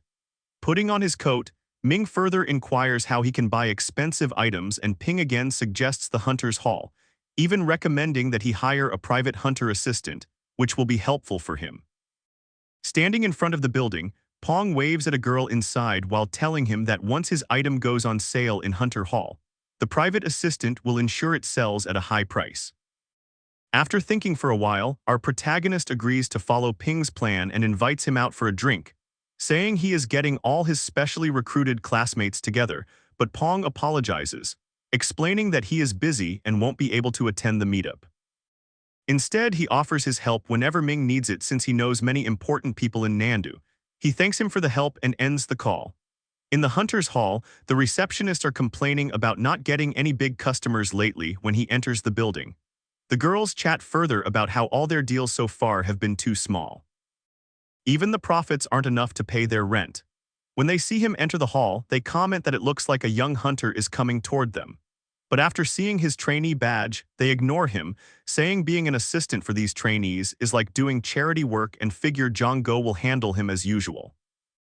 Jang, who is standing a little away from the reception, walks over and introduces herself as Jang, a hunter assistant. She seems very cheerful. She asks for his hunter code so she can assist him better. As he tells her the code, she types it into her pad, and while looking at his information says it seems he is a trainee Moon and Glow hunter. But since his last bounty, he has actually become a qualified Moon and Glow hunter. Jen asks if he'd like to increase his rank, which will let him take higher tier commissions and bounties, and our protagonist agrees. While putting his hand in his coat pocket, Ming clarifies he isn't here to take a commission, but for another purpose. Showing her the life drop, he says he wants to sell this Violet Soul Grade life drop. Jane gets very excited seeing it and asks him how he can prove its authenticity. She inspects it closely and realizes it is indeed a real life drop. As soon as the other girls at the reception hear this, one rushes over and, shoving the other aside, introduces herself, declaring Jang is new to the job and knows nothing. While she is a gold-grade hunter assistant and only a qualified professional like her can sell such a valuable item, so she asks him to give it to her, but instead he puts it in Jang's hand, saying he prefers to work with her. The other girl storms off angry and jealous. Jang thanks him for choosing her as his assistant. And while looking at the other girls, our boy replies that they ignored him when they saw he was just a trainee, which is why he chose her. Next, Jang suggests they contact an appraiser who can help determine the life drop's capabilities, and after estimating its base price, she'll put it up at the Hunter Hall auction. He also asks her to help him get liquid stardust. She inquires about the purity level he wants, which our protagonist doesn't know anything about. So she offers to take him to the VIP room to explain the details. After some time, Ming is sitting in the VIP room when the assistant reports that his life drop has already been appraised, and soon they will estimate its price, which he can adjust later if he's not satisfied. After offering him a drink and sitting across from him, she explains the details about the purity of liquid stardust. She tells him they've received a few batches recently, and the price is around 900,000. He is shocked to hear the price. She explains that the price of stardust is proportional to its purity, because the purity level determines how long the body will take to detoxify it, as it is extracted from monsters and calamities. Even with current technology, they can't fully detoxify it. So, it's not allowed to use too much stardust at once, or it will cause irreplaceable damage to the body. Our hero thinks to himself that he could never overdose on it since it's so expensive. Jen continues saying that if he buys stardust with higher purity, his body will detoxify it faster. For high-purity liquid stardust, the body of an average human takes around half a year to detoxify, which means he can use it at intervals of half a year. He is disappointed by the price, but she adds that if his body goes through high-intensity training, his metabolism will improve, decreasing the interval time. He asks her for details about low-purity stardust. Jang explains that low-purity stardust takes 3 to 4 years to detoxify, and was sold for 400,000 last time, while the lowest purity liquid stardust costs 1 to 200,000 and takes over a decade to detoxify with the risk of body damage.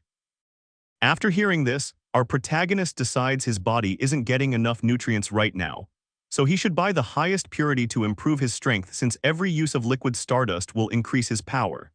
He decides to buy the highest purity stardust and asks her to reserve it for him. The assistant gives him her business card and tells him to contact her whenever he wants to buy something. As they're talking, someone enters the room and apologizes for the interruption. He is the appraiser who checked the item, and showing the life drop carefully placed in a box explains that it is a top-tier item that can grant the superpower of disguise, suggesting a base price of 2 million. Hearing this, Ming becomes very happy, thinking that he's going to be rich. Jen asks whether he is satisfied with the price so they can proceed, and our protagonist agrees. Looking at her tablet, she explains that these transactions will raise his level, so if he completes them, he'll earn enough points to increase his rank. And once he takes the strength assessment, he'll reach the Sunblaze rank hunter. Our boy says that even though he hasn't reached that rank yet, it's just a matter of time. Shin understands that this is why he wants the liquid stardust. He then asks her to send anyone willing to pay high commissions his way. The assistant replies that she will keep that in mind. Ming's school has reopened and it's his first day. He stands in front of the institute reflecting on how much he has gone through in the past 2 weeks. And finally, he is back to his school life and normal daily routine. attending school in the morning, getting combat training in the afternoon, and studying at night. Moving forward, our protagonist attends a lecture about calamities. Professor Fang is explaining the radiation emitted by calamity fragments and how this radiation can alter the structure of certain minerals. He shows the class a wooden box and explains that this radiation condenses ordinary black rock into a rare crystal for a short period of time. He opens the box and reveals a rare blue crystal rock, explaining that its toughness even surpasses that of steel. As Professor Fun continues to teach, our boy receives a text from Jang. His life drop has sold for 3 million, and after keeping her 5% commission, she has transferred $2,850,000 to his account. Since he is sitting in class, he cannot celebrate publicly, but he is super excited inside at suddenly becoming rich. Professor Fun asks if there are any strength-type superhumans in class who can help with a demonstration. The class president raises her hand and points at him, explaining that he is a fist-type superhum. The professor asks Ming to come up to the stage. The whole class starts cheering for him since he has won an award before. When he reaches the stage, the professor gives him the crystal and asks him to use all his strength to crush it. He asks for clarification about really using all his strength. And the professor replies that he should not underestimate this small crystal strength. The professor then turns to the students and says that 99% of them would not even be able to make a dent in the crystal, all while our hero is trying to crush it with all his might. Suddenly, everyone is shocked. Professor Fun is still explaining how the ordinary rock under this radiation absorbs the surrounding elements and transforms into a mutated crystal. But then he turns around to thank him for the demonstration and discovers that he has already crushed it. He asks how he did it, and Ming replies that he used all his strength just as the professor said. The professor can't believe a newcomer could do this, so he asks if he is actually a senior who sneaked into the class. The class president confirms Ming is really a new student just like the rest of them. All the girls start fantasizing about him while his roommate is jealous and claims the crystal must have been faulty. He places the crushed pieces back into the box, and the professor, a bit disappointed, says he should have brought a higher-grade crystal. As he walks back to his seat, Professor Fun explains that the crystal they just saw is a high-quality material and tells everyone to keep any they find in the future because it will be useful. Our boy sits down and suddenly notices his arm reacting. The mutated crystal has made his mystic fist respond and has now fused with his fist. After some time, class is dismissed and the students leave making plans and talking about him. Only Ming remains in the class with the professor. He approaches him saying he wants to know more about mutated crystals. When the professor agrees, he shows him his arm where the crystal has been fully absorbed. He explains that this happened when he touched the mutated crystal. Professor Fun asks about his talent, and he says it is Mystic Fist, which allows him to absorb mediums and unleash other attributes with his spirit fist. After hearing this, Professor Fun realizes this is why his body reacted, which is only natural. However, our hero adds that such a small rock shouldn't have caused such a big reaction. Professor Fun becomes annoyed and realizes he wasn't paying full attention in class because he already explained this point. He repeats that the Mystic Fist's reaction is connected to the density of the medium, not the volume. Picking up his book and the wooden box, the professor asks him to come to the laboratory where there are higher-grade mutated crystals so they can do an experiment there. Ming asks Professor Fun if he is wasting his time since class has ended already. The professor turns to him and asks if he still considers him his professor outside of class. He immediately replies yes. The professor says that since he is always his professor, it is his duty to help solve any difficulty he has regardless of time or place. Hearing this, our protagonist is very happy and thanks the professor twice. They enter the laboratory, which is full of different calamity fragments and chemicals. As he approaches the fragments, the mutated stones absorbed on his arm start to react. So Professor Fun gives him insulated gloves to wear. The professor then says his talent seems quite high-ranked and asks if he is a red sovereign grader. Ming is visibly shocked and asks how the professor knows. Professor Fun responds that he has a sharp eye and that's exactly why he teaches superhumans. Our boy compliments the professor on his excellence. Fang further says he can tell he is far from mastering his superpower just by noticing how his arm involuntarily reacted to the mutated crystals when he entered the room. He replies that he is still new to his superpower as he hasn't had it for long. Our hero then asks the professor to teach him. At first, Professor Fun falls silent, but then he starts to reiterate Ming's talent and its capabilities. He explains that his skill allows him to absorb a specific substance and then unleash a mystic fist attack that carries the same properties as that substance. All our protagonist needs to do is touch the material, which has already been demonstrated earlier when he walked into the laboratory and his arms reacted to the environment. Professor Fun points out that his true power is not just that his hands absorb whatever they touch, but that they actually respond to every single thing around him. Our boy looks at his hands and suggests that maybe the higher the concentration of a medium, the stronger the reaction it produces, a detail he has never noticed before. The professor continues explaining that if he absorbs a greater quantity of a medium, its purity increases, which in turn allows him to exert even stronger power.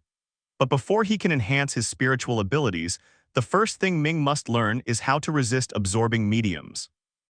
To demonstrate, Fun asks him to remove his gloves and try to absorb the frost crystal without actually touching it. Our hero takes off his gloves and says he will give it a try. As his hand approaches the frost crystal, it begins to absorb into his hand. Not only that one, but all the other fragments in the laboratory start getting drawn into his hand as well.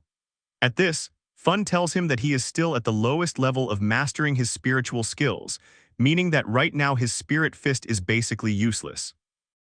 In addition, his fighting style is very weak in the sense that he must physically touch a medium in order to absorb it. The professor then gives him an example. What if he wants to use a flaming fist but the flame is 100 m away? And what if his opponent blocks his path to the flame, knowing his ability? Hearing this, Ming realizes there have been times when he couldn't use any medium because of distance. After thinking about it for a moment, he admits this would be a huge problem. Moving on, Fun then tells him to touch the crystal directly with his hands to see what happens. After a while, Fun suggests they stop and go to the testing ground so Ming can try throwing a few punches. As they walk out, the professor mentions that there is still a heap of debris left from previous tests, but tells him not to worry about it. Pointing to the arena, Fun asks him to send a punch towards it, using all his strength.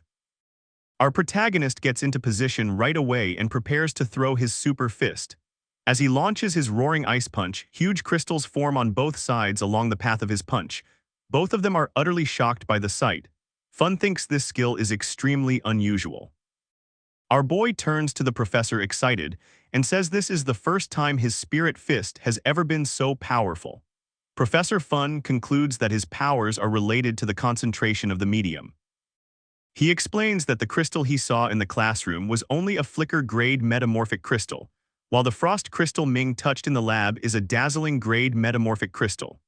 Looking at his fist, our hero says he feels invincible and marvels at how such a small piece of crystal could be this powerful. Professor Fun laughs and tells him this isn't some ordinary Chinese cabbage that you can find anywhere. He asks where he can buy these kinds of crystals. Fun answers that low-level crystals can be found for sale, but their quality is very poor. As for high-level crystals, it's unlikely that he will ever see them on the market because most owners keep them as treasured possessions. The frost crystal in their school, for example, was donated by a social organization. Our protagonist wonders aloud what would happen if he prepared isomorphic mediums on his body, so that during battle he could crush and absorb them to unleash a spirit fist several times more powerful than normal. Professor Fun agrees with the strategy, but adds that Ming should also seek some external support to boost his combat strength further. Right now, however, there is one problem, and when he asks what it is, Professor Fun responds that these crystals are far too expensive to buy, and for that, he would need a great deal of money. Not only is the dazzling-grade frost crystal the most costly, but even flicker-grade isomorphs are several times more expensive than diamonds. Hearing this, our boy feels disappointed, realizing that even though he thought he was rich now, it's still not enough. The professor places his hand on his shoulder and encourages him to keep working hard and improving his abilities.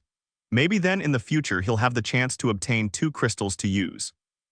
Meanwhile, he reflects that it's always the poor who have to work the hardest while the wealthy rely on technology. Fing praises his skills and suggests they should focus on developing his medium perception first. Once Ming masters this, he'll be able to use everything around him to become stronger and even create powerful weapons. He asks about perception and Professor Fun explains it's about seeing, feeling, and smelling things, letting his skin sense everything mixed in the air. Right now, our hero only trusts what he can see with his eyes, but human vision is very limited. That's why people can't see the mediums and other elements that are truly present. The skin detects temperature. The nose picks up dust in the wind and the ears hear all kinds of sounds like running water. The hands can feel the wind on them. Therefore, Ming's top priority should be practicing with all five senses, paying close attention to the smallest things and not letting only his eyes decide what he perceives. Our boy closes his eyes and asks if he should train himself this way. Professor Fun steps inside saying he has a few more crystals. After a while, he returns with several crystals, a dim grade, a flicker grade, and a dazzling grade, and gives them to him, telling him to practice identifying their grades for now. He looks at the crystals and remarks that they all look the same to him. Professor Fun replies that this is his very first challenge to work on his perception and not just rely on his eyes. With this practice, Ming will not only become comfortable in different environments, but will also be able to quickly identify which mediums are most useful to him. Our protagonist becomes excited, promising to make good use of his talent and to forge many powerful weapons. Fun explains that once he's perfected perception, the next skill to work on will be absorption. Absorption won't just mean touching the crystals. It will mean drawing in mediums from hundreds or even thousands of meters away. Our hero is stunned by the idea that he might be able to absorb mediums from such distances. Professor Fang tells him not to underestimate himself or his abilities, because one day he'll be able to absorb even lightning that strikes down on him and everyone will cheer for him. For now, Ming's only priority is to keep practicing his skills. Ming promises himself that he's going to work hard because he hates feeling small, unimportant, or powerless.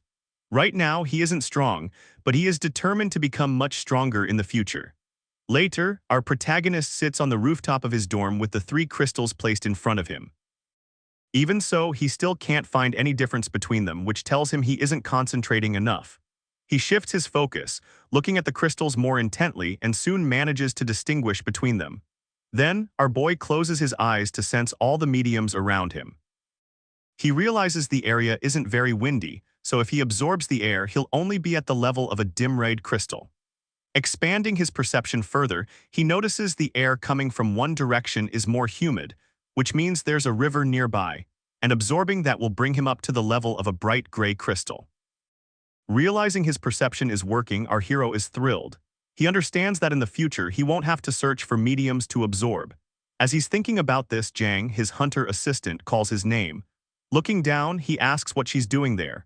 She shows him a bag and replies she's here to deliver the items he requested. At her words, Ming jumps down from the building. Some boys watching from the dorm windows comment that even though he has Liuachi, he's still meeting with other beautiful girls and they seem jealous of him. Jang takes out a box and explains that he was lucky. She found some high-quality stardust at a bargain because the seller was in a hurry for cash and decided not to auction it, letting it go for 850,000 yuan. She thought of him and bought it for him. Our protagonist thanks her gratefully. Jang adds that she was surprised to learn he's a student at the Superhuman Institute. When she got his address, she thought it might be a mistake. He asks her not to tell anyone as he wants to keep it secret. Jang assures him that it's their top priority to keep client information confidential. She then asks if he needs anything else. Ming tells her he's looking to buy crystals with the properties of fire, ice, rock, copper, and iron, and asks her to look for them. He also requests updates on any new quests or bounties in the Hunter's Hall. Jen notes it all down and promises to keep him informed. Looking at the liquid stardust, our hero says his physical strength is about to rise to the Corona grade, which would be incredible for him. Later, while sitting in a forest with the stardust in his hand, he drinks it. For a moment, his heartbeat speeds up. He feels extremely hot and the veins all over his body become visible. After a few minutes, his body returns to normal, evidence that the upgrade has worked and his strength has reached the Corona grade. He gets up and starts walking. Soon, he receives a call from Uncle Yuan, the manager of Fun Ling. Our boy answers and asks if Yuan wants him to come spar with Fun, saying he's ready. On the other end, Yuan with a sly smile asks him to go all out, even to use his spiritual magic. He's shocked, warning that it could be very dangerous, but Yuan offers to double the payment. Since our hero needs the money, he agrees. Meanwhile, at the training grounds, Fun is stretching, preparing for the match. She says that since spiritual skills are allowed, she will definitely win this time. Yuan warns her not to get too cocky, mentioning she's already lost twice to Ming, and that she also owes a seaweed dance in the center of the training ground from their last bet. Fun tries to cover it up, making excuses that she wasn't at her best before, but insists he has no chance now because her spiritual skills are superior to most.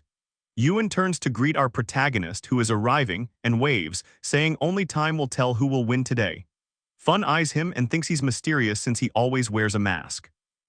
But this time, she's determined to make him lose. Soon, both of them stand face to face on the training grounds, and our boy challenges her to attack him first. The battle officially begins as Fun makes the first move. Ming immediately realizes she's starting with a powerful attack. She launches a series of fire strikes at him, sending him to the ground.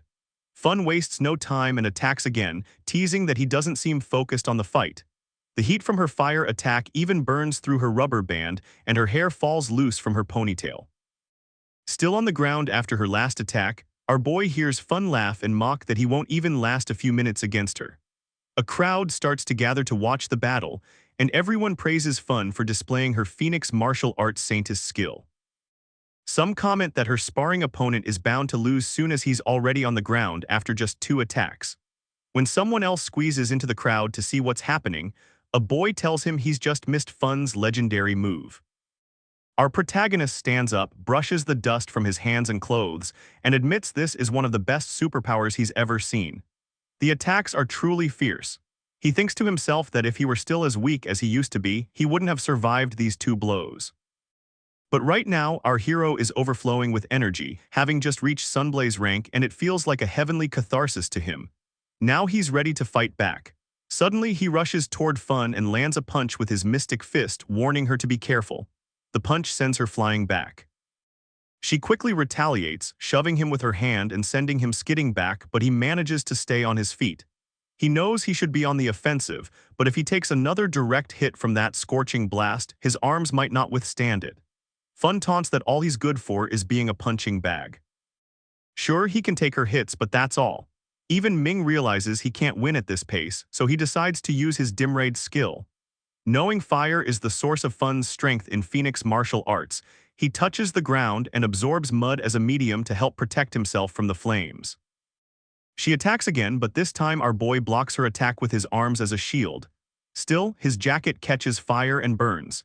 He realizes that even though it's just a spiritual skill, it's more dangerous than any he's faced before.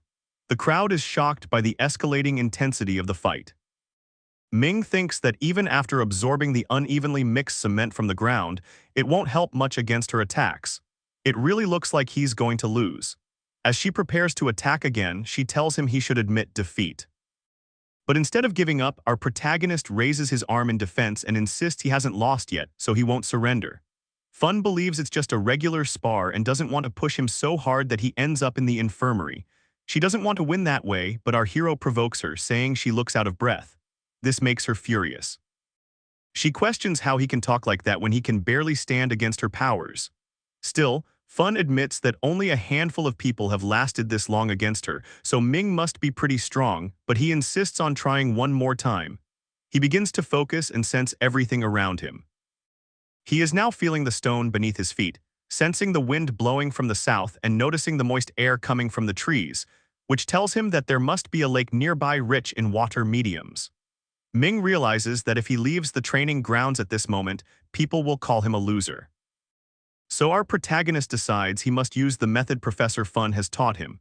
He starts to focus, trying to reject all unnecessary mediums, wind, wood, and soil, because right now the only medium he needs is water. While he's still working on this, she suddenly attacks again, saying she wants to finish the match quickly.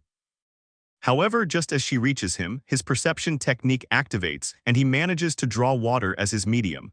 The power of water overwhelms the fire, and not only Fun but the entire crowd gets soaked. People begin running around confused and trying to understand what kind of power he just used.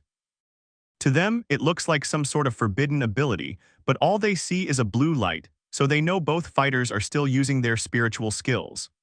Someone in the crowd shouts that if such a spiritual power really exists, he's going to drink water from the lake. Our hero, now filled with energy and feeling stronger than ever, realizes that this must be what the extraordinary talent of a red sovereign feels like. Water is now draining away through the outlets in the ground while Fun lies on the ground, apparently unconscious. Ming rushes over to her and starts pumping her chest, trying to get the water out because he thinks she might have drowned. At that moment, Yuan appears from behind and suggests that he should perform CPR instead. Our boy hesitates, saying it feels weird, but Yuan urges him to hurry, insisting that it will be too late otherwise. Since all of this happened because of him, he takes off his mask and leans in to give her CPR. Right then, Fun wakes up and while putting her hand on his face, she tells him that he doesn't need to do that as she is not as weak as others. He puts his mask back on and expresses his relief that she is okay. However, Yuan is disappointed that Ming was so close to kissing Fun but didn't. Fun seems sad and admits her defeat. Our protagonist, on the other hand, denies there is any winner or loser between them, saying that both are learning from each other and pointing out that she is really strong. He adds that thanks to this fight, he was able to discover the true extent of his abilities which he never knew before. As Fun gets up, she says there is no need for him to say anything because for her, a win is a win and a loss is a loss. Ming reaches out his hand to her, saying it's an honor to fight with her. While they shake hands, Fun offers to challenge him using soul arts next time. Yuan, however, immediately suggests they shouldn't do that because with their levels of strength, a soul art battle could be fatal for both of them, as soul arts are meant for beasts, not humans. Our hero agrees with Uncle Yuan's warning. Then he asks to leave, saying he has some other matters to take care of and that he'll see them next time. While some boys fantasize about Fun Ling as she stands there drying off in front of them, Uncle Yuan throws a towel over her and says she's wet, so it's better for them to leave for now. Now Yuan drives the car while Fun sits in the back seat drying her hair. She declares that she won't lose to Ming next time. Uncle Yuan explains that this university is a place full of talented individuals, and those who can stand out in battle always become widely known. He says that's how someone becomes the man of the school just like her. But today our boy pushed her to her limits. Fun adds that he seems like a very mysterious person and she can't figure out his reasons for acting the way he does. Uncle Yuan thinks about it and concludes that Ming wears a mask because he doesn't want people to know his true identity or strength. Eventually, he believes our protagonist will come forward because no one can resist the temptation of fame forever. But Fun disagrees, saying that's just a myth. Suddenly, Yuan starts telling her about an award ceremony where they honored someone who played a key role in the Xiaoling disaster. Yet that person never revealed his name. Fun snaps at him, telling him not to suggest that Ming is that person. Wen continues, saying that even though he's only a freshman, his abilities are stronger than any of his classmates. Yuan advises that they should keep his information private and find a more secure place for their next match. Teasing her, he asks if she managed to see Ming's face, but she replies no in annoyance. Yuan keeps teasing, saying that even though they fought so intensely, she can't deny that he's handsome. Annoyed, Fun yells that even though she was unconscious, she could still hear them and that Yuan was the one who made him do CPR. Yan laughs and says the only reason he did that was because he wanted to see if Ming was really her type. Fun gets angry and yells that Yuan should start sweeping the streets from now on, but Yuan immediately apologizes to her. Ming is back in the Hunter Hall, and Zhang welcomes him warmly. After a while, she places a box in front of him as he sits on the sofa. She tells him that this is what he requested before. When our protagonist opens the box, he finds a dazzling grade frost variation crystal inside. Jung asks if he's satisfied with it. Our boy is delighted and thanks her, clearly very happy with the item. Looking at the box, he thinks to himself that now he won't feel powerless anymore, even against enemies at a higher level than him. Zhang explains that its price is $1 million and they will use the funds he has stored up in the hall. He's so stunned by the price that he can't even speak. Seeing his reaction, Zhang tells him that this item is extremely rare. She even traveled to Bu just to get it. Our hero thanks her again and asks her to keep looking for other isomorphic crystals as well. Then he remembers the main reason he came. He got a message from Zhang about something important. He asks her what it is. Jung takes out a badge and some certifications from her bag, congratulating him on becoming a certified Corona hunter. He takes them from her, expressing his gratitude once more. Jen continues telling him that he now has new privileges and his information will soon be registered under the Hunter Hall, making him eligible for the Hunter Conference. He can even request assistance from the hunter hall. Looking out the window, our boy notices his roommate arguing with the receptionist. Jang asks if he knows him and explains that the boy came to claim a bounty before he arrived, but since he isn't a qualified hunter, the Nandu employees refuse to hire him. Ming says he's only interested in one thing and asks her about the commission for gathering information. Smiling, she tells him there's no commission, meaning he'll get it for free, which he finds puzzling. Jang elaborates that he must not have paid attention to the privileges of being Koranagra. To promote low-level hunters, advanced hunters must recommend them with seals. She explains that he can exchange his points for 4 recommendation seals. Clients also look for seals from advanced hunters before choosing whom to hire. He finally understands.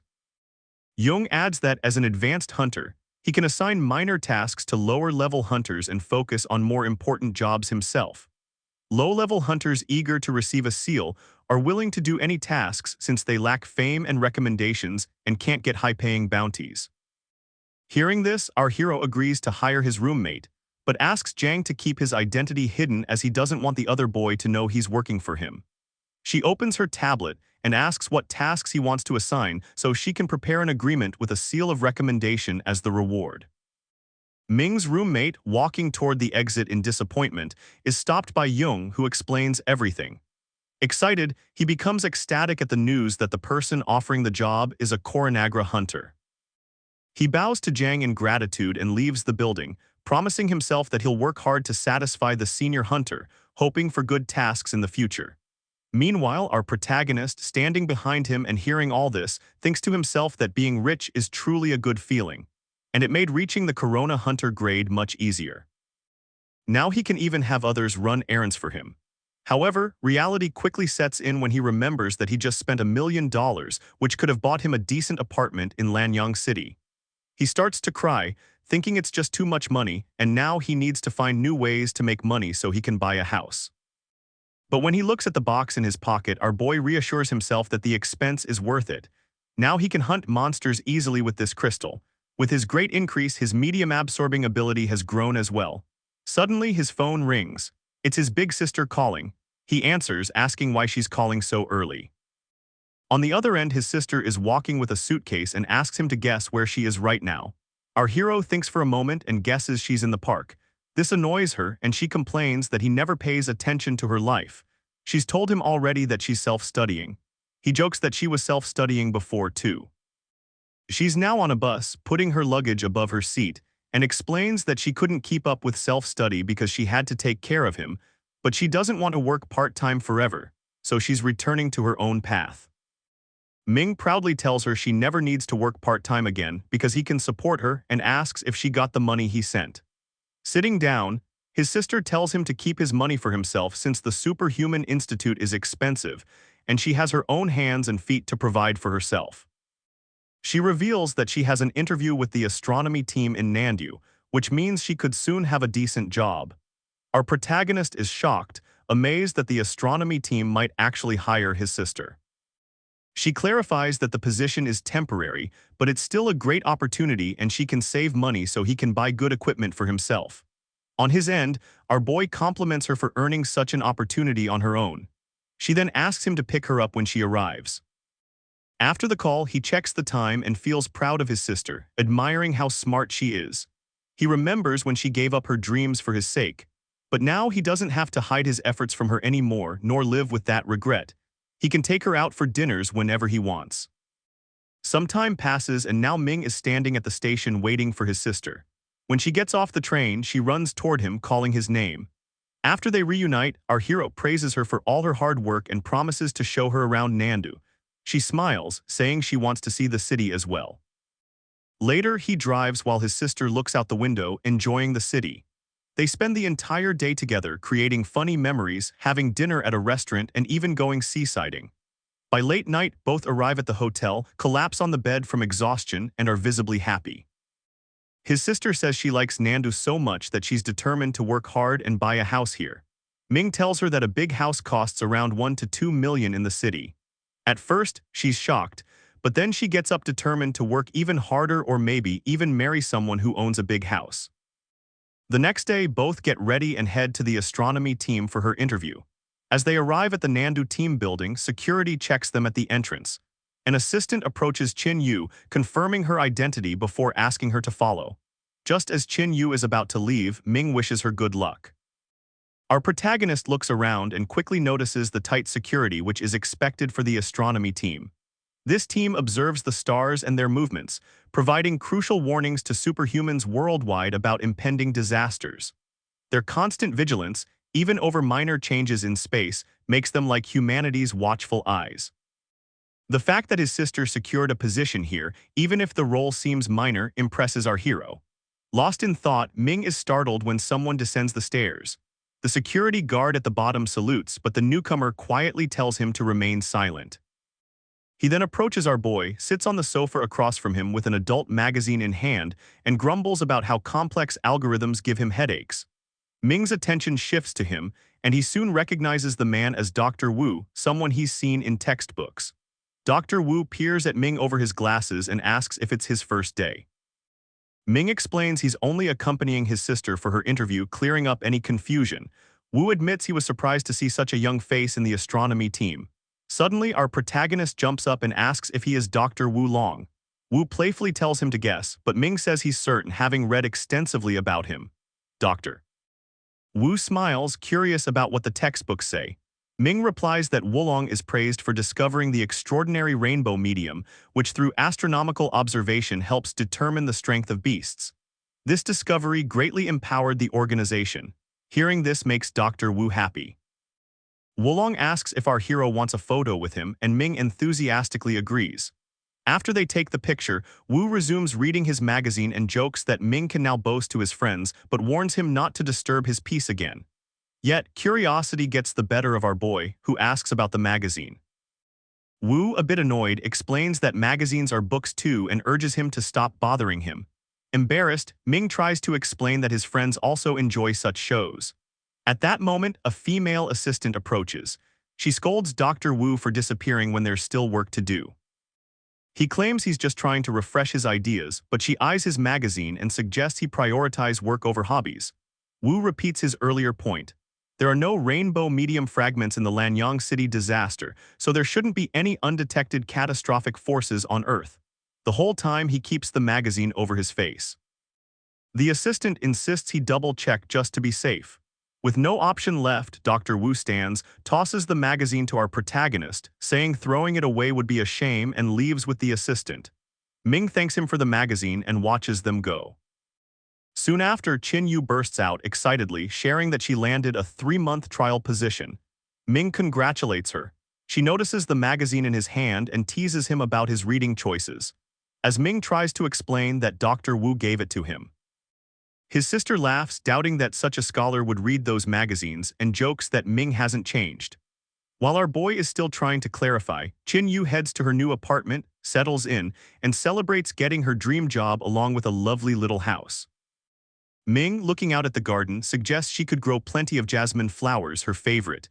Chin Yu mentions spotting a flower shop nearby and invites our hero to join her in buying some flowers. Both are excited about the outing. However, as they head out, Ming receives a call from an unknown number. The caller asks if he is Ming Hai, then requests privacy for their conversation. Ming tells his sister to go ahead without him as he handles the important call. Stepping onto the balcony, our protagonist is asked if he's a Dragon Tooth member.